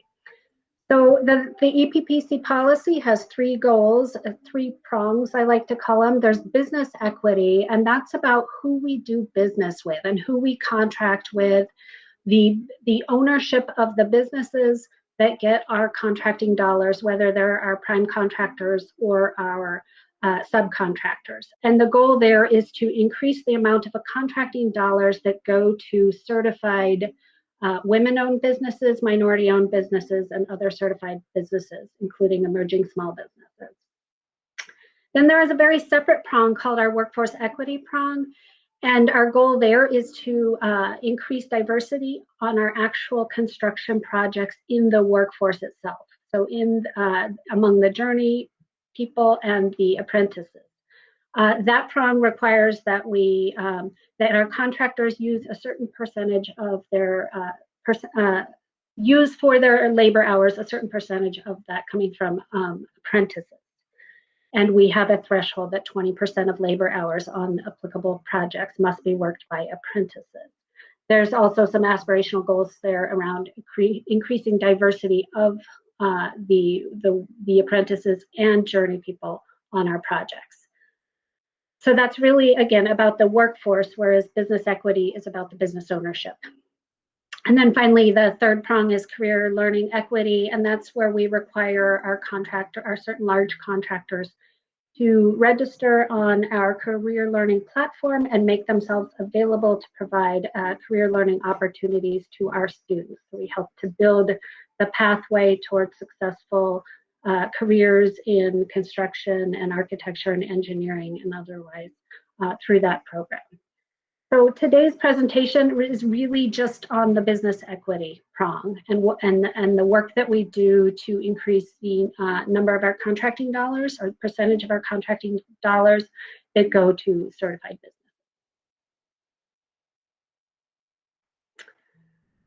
So Dan, do you want me to take this or shall I keep going? You can go ahead and keep going. Okay, so again, the policy is 9 years old. The goal is to equitably distribute the district's contracting opportunities. The policy is fairly generic. It does not identify any specific numbers or metrics for measuring business equity. It encourages competition and it aspires to see the district's efforts improve over time. But otherwise, the business equity part of the policy is fairly generic. And it's really the administrative directive that gets a little more into the details. So again, the administrative directive, it was signed by the superintendent in 2013. It has been revised, I believe, a couple of times. This is where we find the aspirational goal of 18% for the participation of minority-owned businesses, women-owned businesses, and other certified businesses in construction, architecture, engineering, and related services. So that's where the aspirational goal comes from. And the AD also specifies some of the ways that we can achieve that goal or move towards that goal, including the inclusion of cultural responsiveness, certified subcontractor utilization history, other evaluative factors in our RFPs. So we've been including those kinds of factors ever since 2012. And for purchases below formal solicitation thresholds, The AD provides that we will seek participation of certified businesses. In particular, one of the ways we do that is requiring that where a 3-quote process is required for our construction projects below $100,000, at least one of the 3 quotes must be sought from a certified business at a minimum. So observations about the AD, it identifies the aspirational goal of 18%. Something important to know is that that goal was not supported by data from the district at the time. We don't have good data on the district's prior usage of certified firms, nor do we have good data on the availability of certified firms across different service areas within construction, architecture, engineering. We suspect that it varies quite a bit from one area to the next, but we just don't have good data. So when that goal was developed, it was developed based on what we saw a couple other agencies do, but unfortunately, we don't know if it matches availability.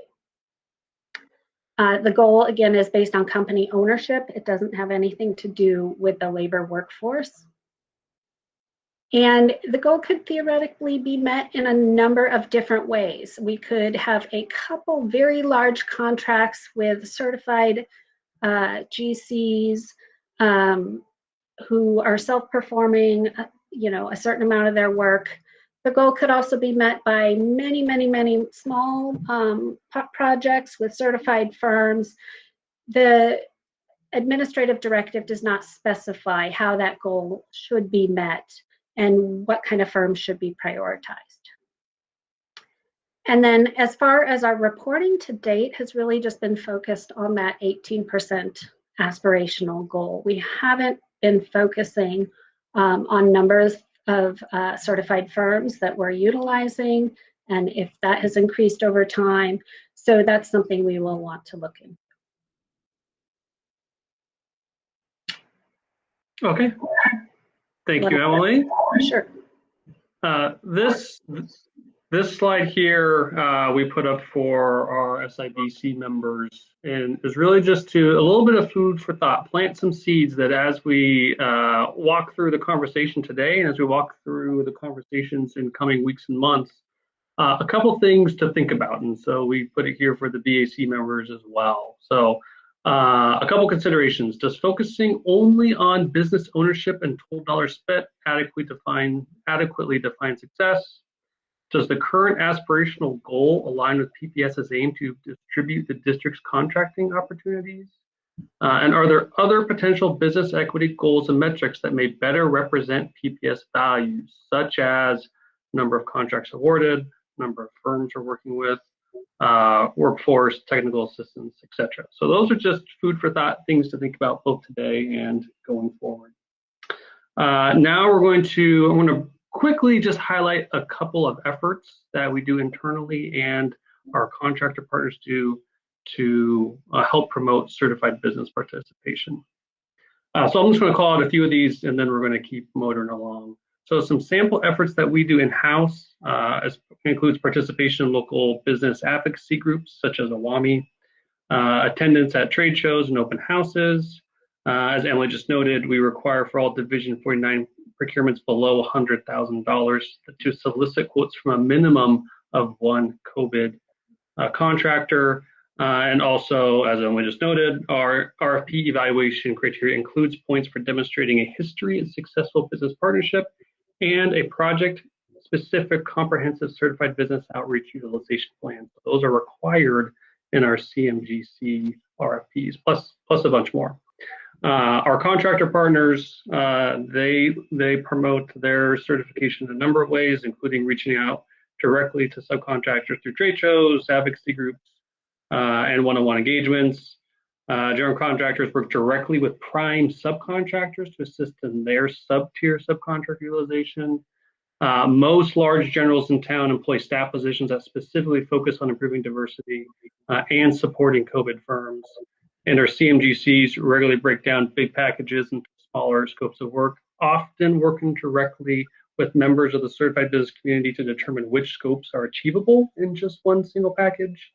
They also use RFPs, best value RFPs, similar to the way that we do, and will direct award packages amongst a bunch of other things. So since we had Emily here tonight, we thought that we would like to highlight one of the in-house strategies that we use, our Equity and Contracting Advisory Committee.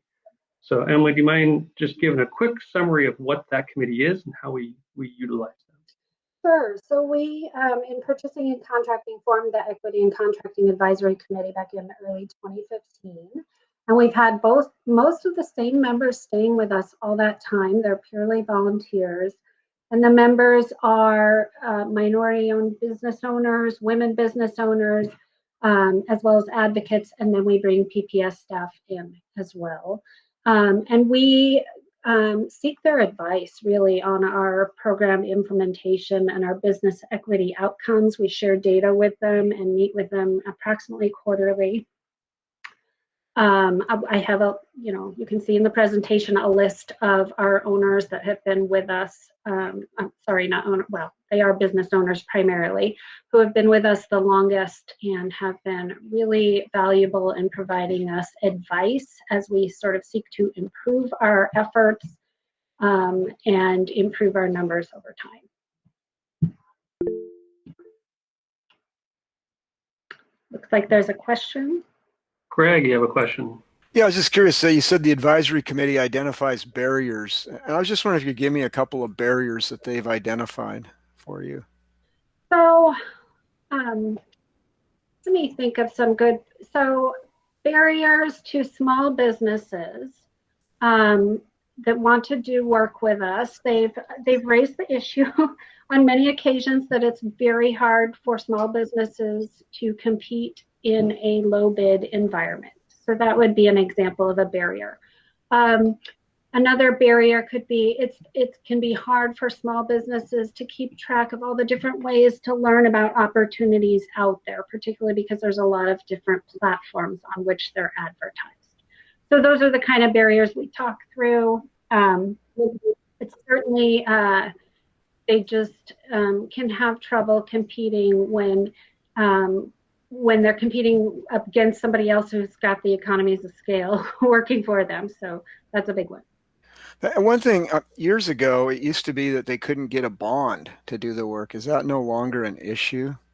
That is a struggle that I think is raised on occasion.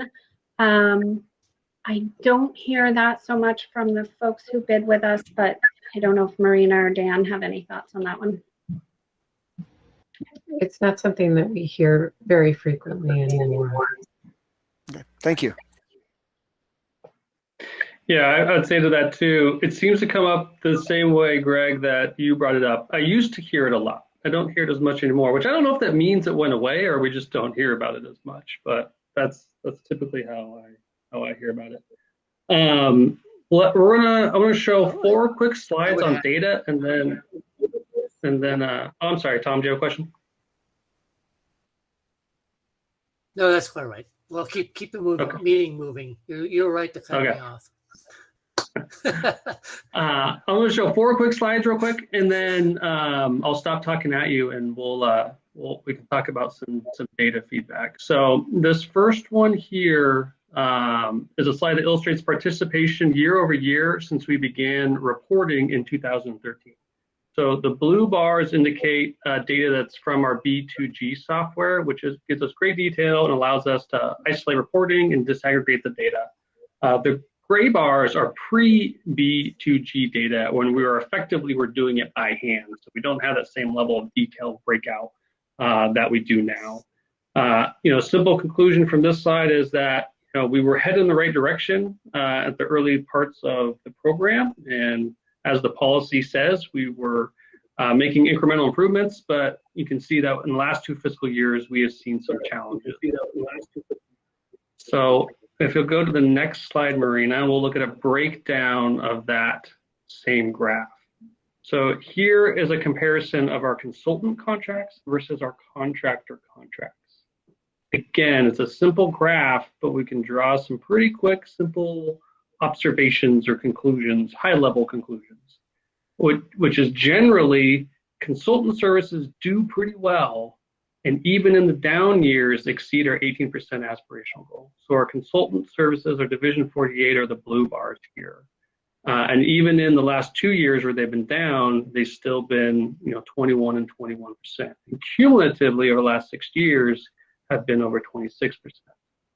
Where we see bigger challenges, not surprisingly, is on the contractor side, which rarely in a given year exceeds the 18% goal. We'll go to the next slide, please, Maria. Thank you. Here is a breakdown of project size. And what it does is it breaks down the data from OSM, which is our bond program, and our facilities department. And it's not a perfect disaggregation, but it's a really easy way to quickly compare generally small projects versus big projects. So here we have the blue bars as our smaller projects, which are facility projects, and the other color is OSM. And again, we can draw some pretty quick conclusions that generally our small projects meet our aspirational goal and have totaled 22% or 20% in the last 6 years, whereas our larger projects struggle. Tom, you have a question? Yeah, I just want to clarify that. So that's looking at all the contracts, small contracts, and then out of all those contracts, what percentage of them were MBE or small contracts versus the larger contracts, which primarily rely on all the subcontracted work to get your goals. So I'm just trying to understand the difference between those two charts. Is that a fair assessment? Yes, that is correct. And admittedly, it's a pretty simplified way to do it, just breaking out OSM versus our facilities, but it's a really quick and easy way for us to do it. And I think it gets to the general overall conclusion of our smaller projects generally do better than our big projects, and especially our really big projects. But when you're, just to clarify though, this isn't looking at each individual project and what percentage of that contract. This is a percentage of all the contracts you've let.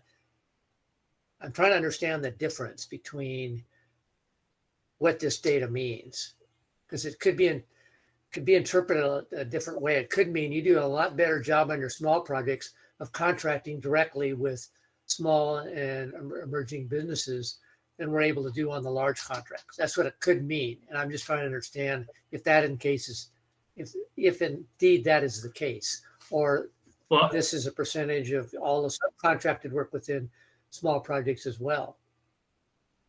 Well, this shows just the separation between the two departments. The next slide, I think, might get more to your point, I think, where we've got a little bit more data here. So this is a little bit of a busier slide. So let me walk through each column real quickly. So column number 1 is total number of prime contracts that we have awarded since 2015.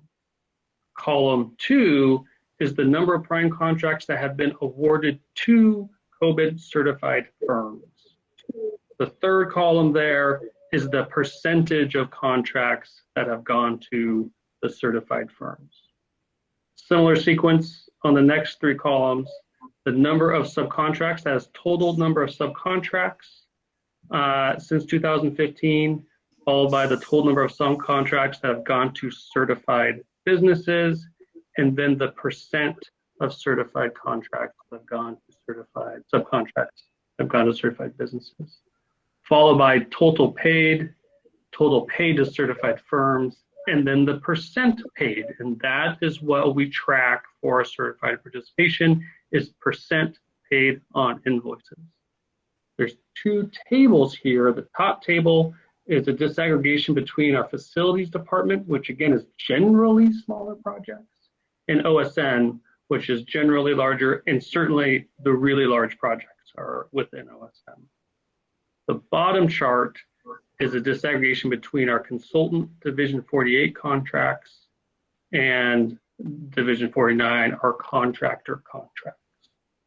So I'll let people look at this for a quick minute, and I'll just call out a couple of quick observations that I think some people might be surprised at the percentage of contracts awarded. So over the last 6 years, over a third of all prime contracts have gone to certified firms, and 31% of all subcontracts have gone to certified firms. So I'll pause here, and this is my last data slide, and see if anyone has any observations or questions or comments on the data. I see Greg, go for it. Yeah, I don't know if it's a observation. So you're at 16%, which is 2% below your aspirational goal. And an aspirational goal is something that's usually pretty far out there that, you know, really is an aspiration. So you have got, I think you're making great progress in the number of businesses. I'm curious how you compare to peer agencies. I mean, are you guys better than they are?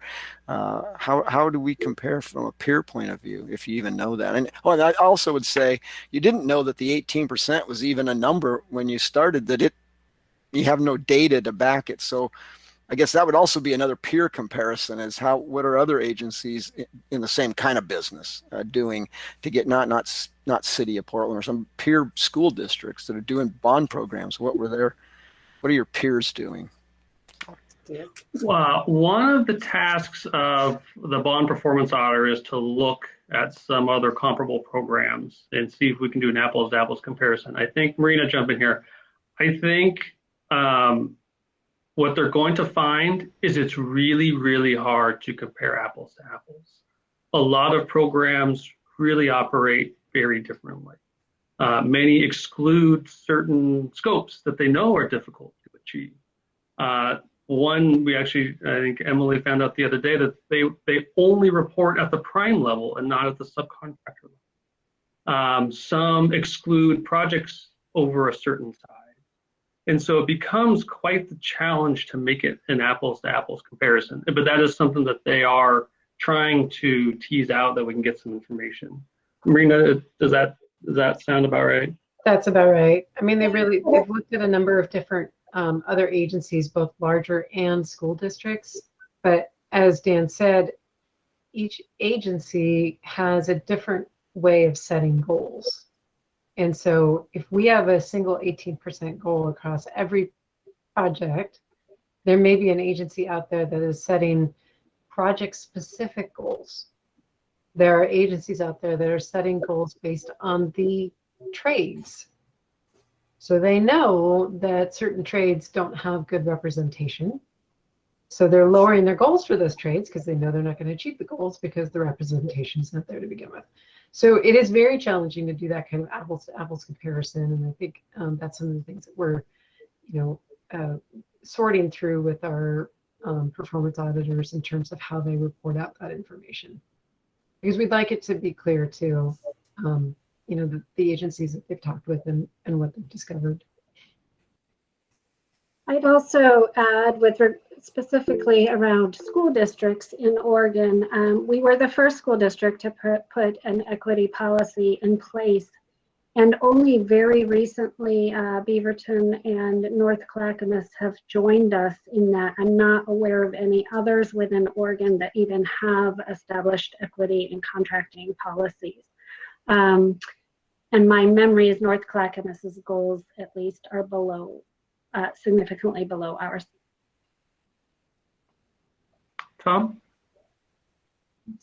Yeah, I think this chart was very, very useful because the dollars can be just depending on the nature of the project. I just offer a suggestion to consider is, I know oftentimes when we, particularly on the large contracts where you have an opportunity to sit down and negotiate with your general contractor, there's an analysis that looks at the amount of work that's available based on the goal is based on the work that the contract has against available contractors that can perform that type of work. And then those are used as a way to kind of achieve the goal, because you don't want to set an unrealistic goal if you know you don't have a contracting community to support that. It'd be interesting to know if there's a way to measure that somehow, going particularly maybe with the bigger contracts, where early on, they will set a goal, and then we see how they, we understand how they base the goals based on their analysis of the market and so forth, and then how are they doing compared to the goal, as opposed to always trying to target it to the 18%. And I don't know if that's how difficult that would be to do, but I think that might be useful in the future for some of these projects where we come in and they're small business performance. Well, maybe that particular work just didn't lend itself to any opportunities, in which case it's okay. But if it did and they didn't hit it, then there's room for questions. Well, what happened here? It's just a thought, is another way of looking at measuring them, as opposed to only looking at the dollars and the percentage. So that's my 2 cents. Yeah, no, I very, very much appreciate that feedback. I think those are the type of discussions we want to continue to have going forward. Norm? Yeah, I think when I was talking with the auditors, they were interviewing me on the equity portion of their audit. And one of the things that came up was the topic of a disparity study.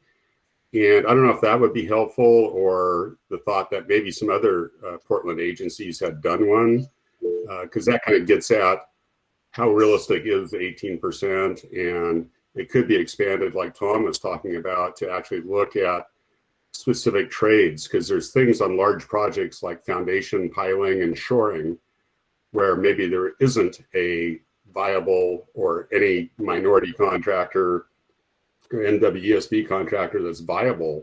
And so you have a large component of the project that you have zero chance of getting any participation. So any thoughts on whether a disparity study would be helpful at all? It's a great question. And Emily, I don't know if you have any specific feedback on disparity studies. I know the district has had some conversations about them over the years, and anecdotally, the feedback that I've heard is they're very expensive, they're very intensive, and often they don't produce the results that the agency is expecting. I don't have a lot of direct experience with them. I don't know, Emily, if you've heard something similar. Yeah, I mean, it involves hiring usually lawyers and economists who team together. They can run into the several hundreds of thousands of dollars. And the goal there is really to look at, do a past look at all of our contracting and see where there's a significant difference between the percent of all dollars in the past that have gone to certain certified firms and the availability of those firms. And if there's a proven disparity, that allows us to have more flexibility than in that particular area, narrowly defined, to go beyond just an aspirational goal and put some potential mandates in place. So that's really the goal with disparity studies. I think you could get at the availability data in a much cheaper and quicker way. We still don't have in-house capacity to do that, but you could potentially, for example, hire a economics or policy firm, a population firm, to look at the availability of certified businesses across all kinds of different construction trades and A&E areas. I will say, though, that at this point in time, or last I looked at this, there are only about 3,000 firms in Oregon that are certified, and that's from the sole proprietor all the way up to some larger businesses, and that's not just construction and architecture and engineering. So there's a bit of a dearth of certified businesses out there generally. In reality, it's a very dynamic thing. Capacity, whether it's amongst contractors, certain trades, general contractors, MWBSV, changes all the time based on the market. So when the market's really busy And particularly if there's a heavy load on public projects, then maybe the availability of certain subs goes down, and then it goes back up when the market cools. So you could do a disparity study, and I don't know, you can't really project going forward. All you can do is look backwards. So I appreciated you talking about the nuance of the 18% goal and all the components and attributes that go into it. It's really a complex thing, and like I said, it's dynamic, so it's really hard to get your arms around it. But done a great job of tracking, and I think you've done a tremendous job. And it's always good if you're attaining 14 to try to keep pushing towards 18. But I don't know if you want to beat yourself up for not always attaining the 18. And in some cases, it looks like you're exceeding it. So, like I said, it's a complex and nuanced topic for sure. Thank you. Dick, I see you have your hand raised. Yeah, thank you. Go ahead, Dick.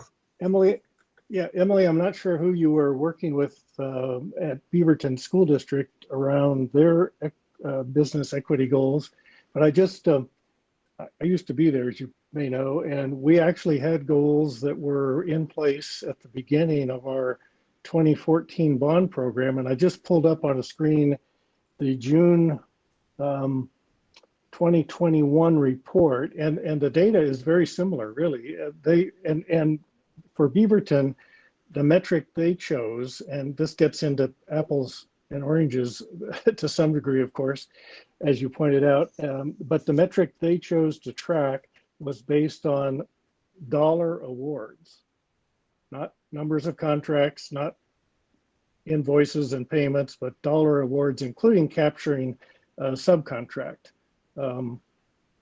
awards.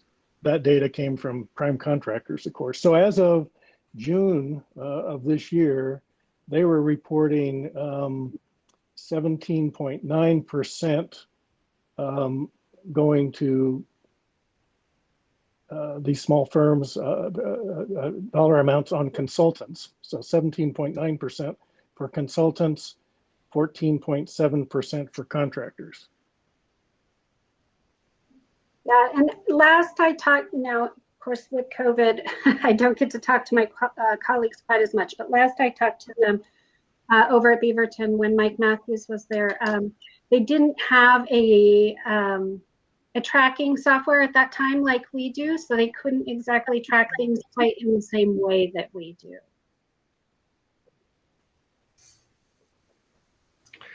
Tom, see your hand raised? Yeah, I think. Yeah, I did a follow up because I brought this up before on the whole disparity study, and you know the disparity study was useful at the Port of Portland because a lot of civil hard bid work, and it allowed us then to establish hard goals that these contractors had to meet, and we actually disqualify them at bidding if they didn't make a good faith effort. But as Emily pointed out, it's a lot of money to do the study.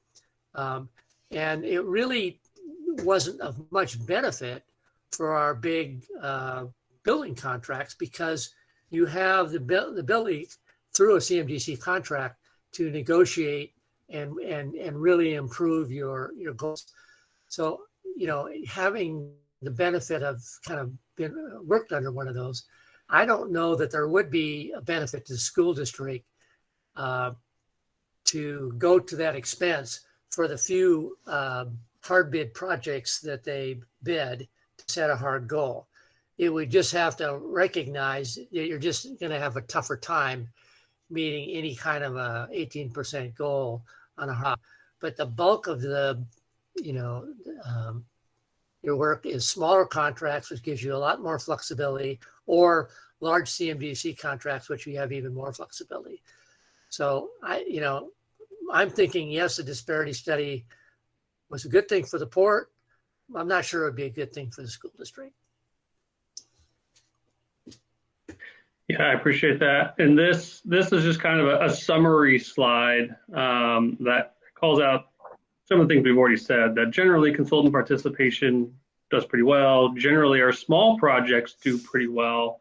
And a conclusion that can be drawn with the percentage of contract awards being somewhere in the ballpark of double of what our payments are, to me, that indicates that the goal and the values of PPS of maximizing a certified participation is getting to our project managers and getting to our consultants and our primes as well. They are going out and they're actively trying to recruit and award as many contracts as they can. What ends up happening is many of them are smaller contracts. And so where we struggle is with our large construction projects, and more specifically, our large construction subcontracted scope of works that are not easily broken into smaller packages like MEP. So it's probably at this point pointing out the obvious, but I think the other thing to just note is, again, I think it's pointing out some of the obvious is, generally there are more smaller certified firms than there are large certified firms. Certainly emerging small businesses have to be small. And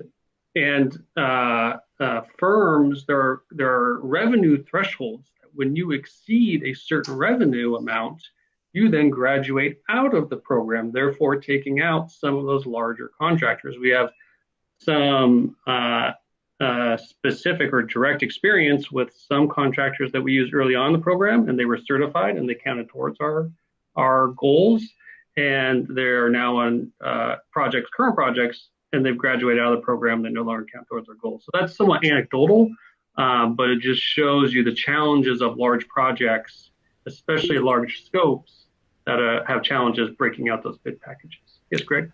Well, and isn't that a good thing? Isn't that what you really wanted to achieve in the first place, was to get to have these firms, to grow these firms, to allow them to now be part of the overall mix? And I think you've done a great job. If you've done that, you should think you've had a success in that regards. And I think that's wonderful.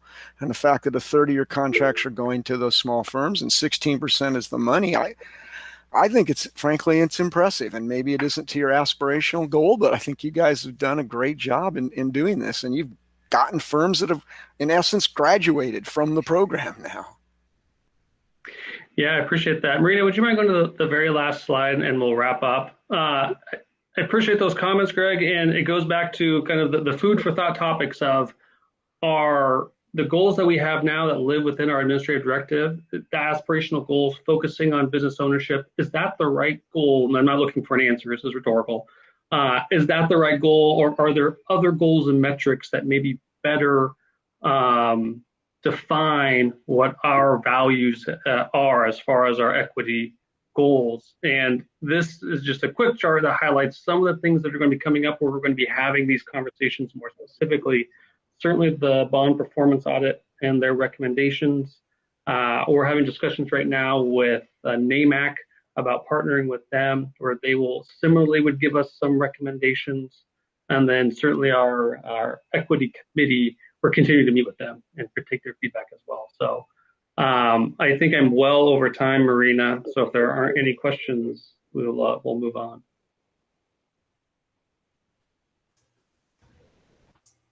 Thank you, Dan. It's going to take me just a quick minute. One thing I did want to share on the screen is the upcoming topics.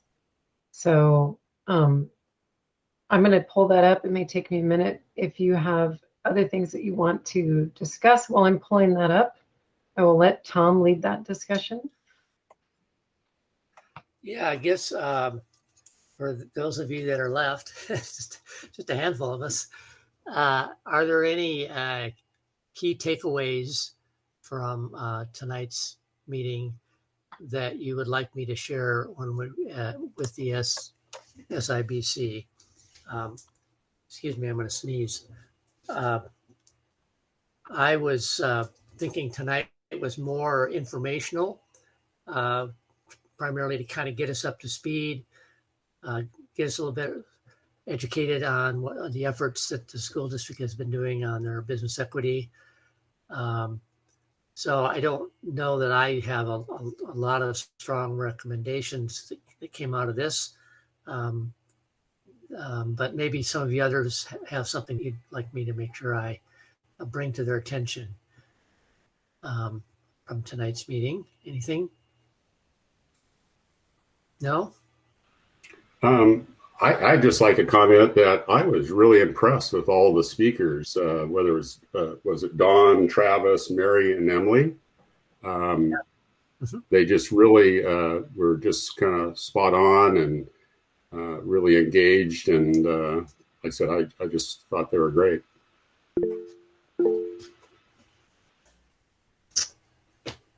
Thank you, Norm. We will make sure that gets to the folks that had to drop off earlier. Yeah. It's the second time for me for all of them, and I thought, yeah, they were great both times.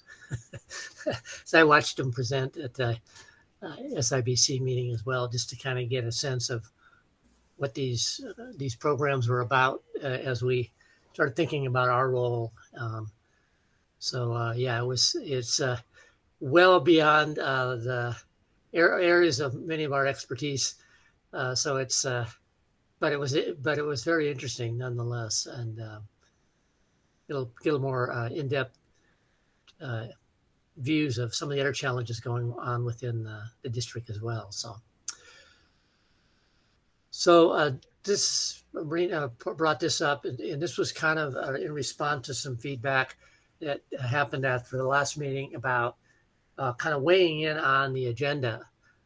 And so for this first go around, we all kind of agreed we were going to try this new approach, given the fact that the bond program has gotten so big compared to what it was when I first started. And how do we cover all this stuff in a way, recognizing we don't have time to get into the weeds as much as we did in the past. So next meeting, we'll be getting an update on the modernizations again in a little more detail. Any feedback about what you'd like to see or focus on? I think Marina would appreciate hearing that now, so she can then better prepare the PMs who will be presenting. So, any thoughts on the modernization? I'm assuming we're all ready to hear what's going on with those anyway. So it's about time we hear about them. So I'm guessing none of you are going to say, well, let's put that off another meeting. But that is an option, I suppose. So any thoughts?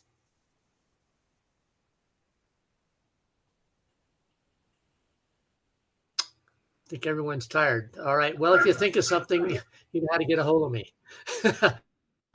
And then November will be the health and safety infrastructure. And then we're going to hear the results of the audit. So we're going to hear a little bit more about the business equity, which is mostly what that was. Or is that the business equity, or is that a different audit? Financial audit. The September meeting, we held side time for the performance audit. It may be that we look to schedule a combined presentation that is for BAC and then for the board committees that also get a presentation. Since we haven't seen the latest iteration of the school improvement bond committee for the board. We're still kind of waiting to get more information on that to be able to schedule it. So it is a little bit, it's available potentially for us to do something different in September. The November is really just a presentation on the district's financial audit. So okay. I got them confused. My bad. And I think Karen raised her hand. I did. Just 2 comments. I agree with what Norm has said and Greg in regards to the business equity, because I remember, when I was doing this working for Providence, and we had an aspirational goal of 10 and 12%, and going up against a lot of the public projects and trying to get minority businesses and and women-owned businesses to participate was hard. It was tough, and there was always this supply and demand tug of war back and forth. But I think it's impressive. I think you guys have done a great job. For the modernization projects, I think it would be, I go by Lincoln High School probably 3 times a week. And it would be nice to be able to see what's going on inside. I mean, all you can see is what's going on the outside. So if, I don't know if it's, I can't remember who's doing Lincoln. If we could get some picture or some photographs or discussion about what's going on inside, that would be great. Okay, we'll make sure that we have some interior shots. Yeah, that'd be great. Thanks. Or a tour would be nice. Oh, yes, a tour would be great. We are looking to see if we can do the September meeting at McDaniel High School and have a tour just for BAC members prior to that. But it's like all of our newly modernized schools, it's going to be very, very popular once it opens. So we're working to see if we can get fit in there to do that there. Otherwise, we will look at a different location for a tour. And then, so are you saying our next will be in person? I'm hopeful that it'll be at McDaniel. Yeah. Yes, we're working on the arrangements. Cool. Can hardly wait. Rena, no one's commented on your new budget chart, and I wanted to comment that I appreciated you having the breakout between bond funds and other funds so we can see what we're actually dealing with in terms of what got voted on, and the fact that I appreciate what you've done in trying to make it a little easier. At least it was easier for me to understand as I'm reading those. I don't know if anyone else thought they needed different, but I liked what you've done, and it gave me a real help. Thanks, Greg. I appreciate that feedback. I would like to try to roll that out for the OSM projects as well, because I think it would actually be super useful. We get a fair number of grants that you just don't see them necessarily. They get buried. Yeah. Well, I think in the past there would be these detailed sheets where if you took the time to peruse through all the changes to the budget, you'd see all that. This new approach, I agree with Greg, was a really nice way of summarizing it, and I think it'll be good for the bond program as well, because I know that 2012 in particular grew quite a bit through other funding sources. I don't recall how much that's been the case for 2017, but clearly now that we have this new wrinkle where you have curriculum and IT infrastructure and other things, that you're going to have the same challenge. So I think that was a good addition as well. So I appreciate you doing that. Thank you. And Dick, you have your hand up too. Any other comments? I know we're going a little late. Yeah, two real quickies. First, and speaking of tours, I really appreciated the tour of Kellogg. I was very impressed with the quality of the construction and just how the building was organized and laid out. I think that has turned out really, really well. Second thing, different subject. I was happy to hear the careful scrutiny that's going on regarding expenditures in the curriculum and technology areas that are bond compensable and which are not. This is the right time to be sure that all of those costs are in the right bucket and not to try to have to fix them later on. So that's very good.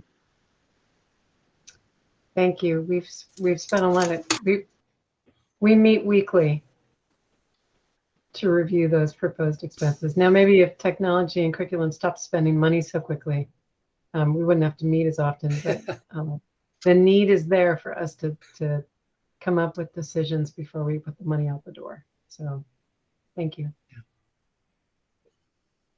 And that concludes what I have. As I mentioned, we're gonna try to see if we can do an in-person meeting at McDaniel for the next one. If we are able to do that, we're gonna push it back to start at 6, so that we can do potentially a tour ahead of time. And if for some reason we end up doing virtual again, we'll probably look at that 5:30 again. But we're flexible. We'll make it work one way or another.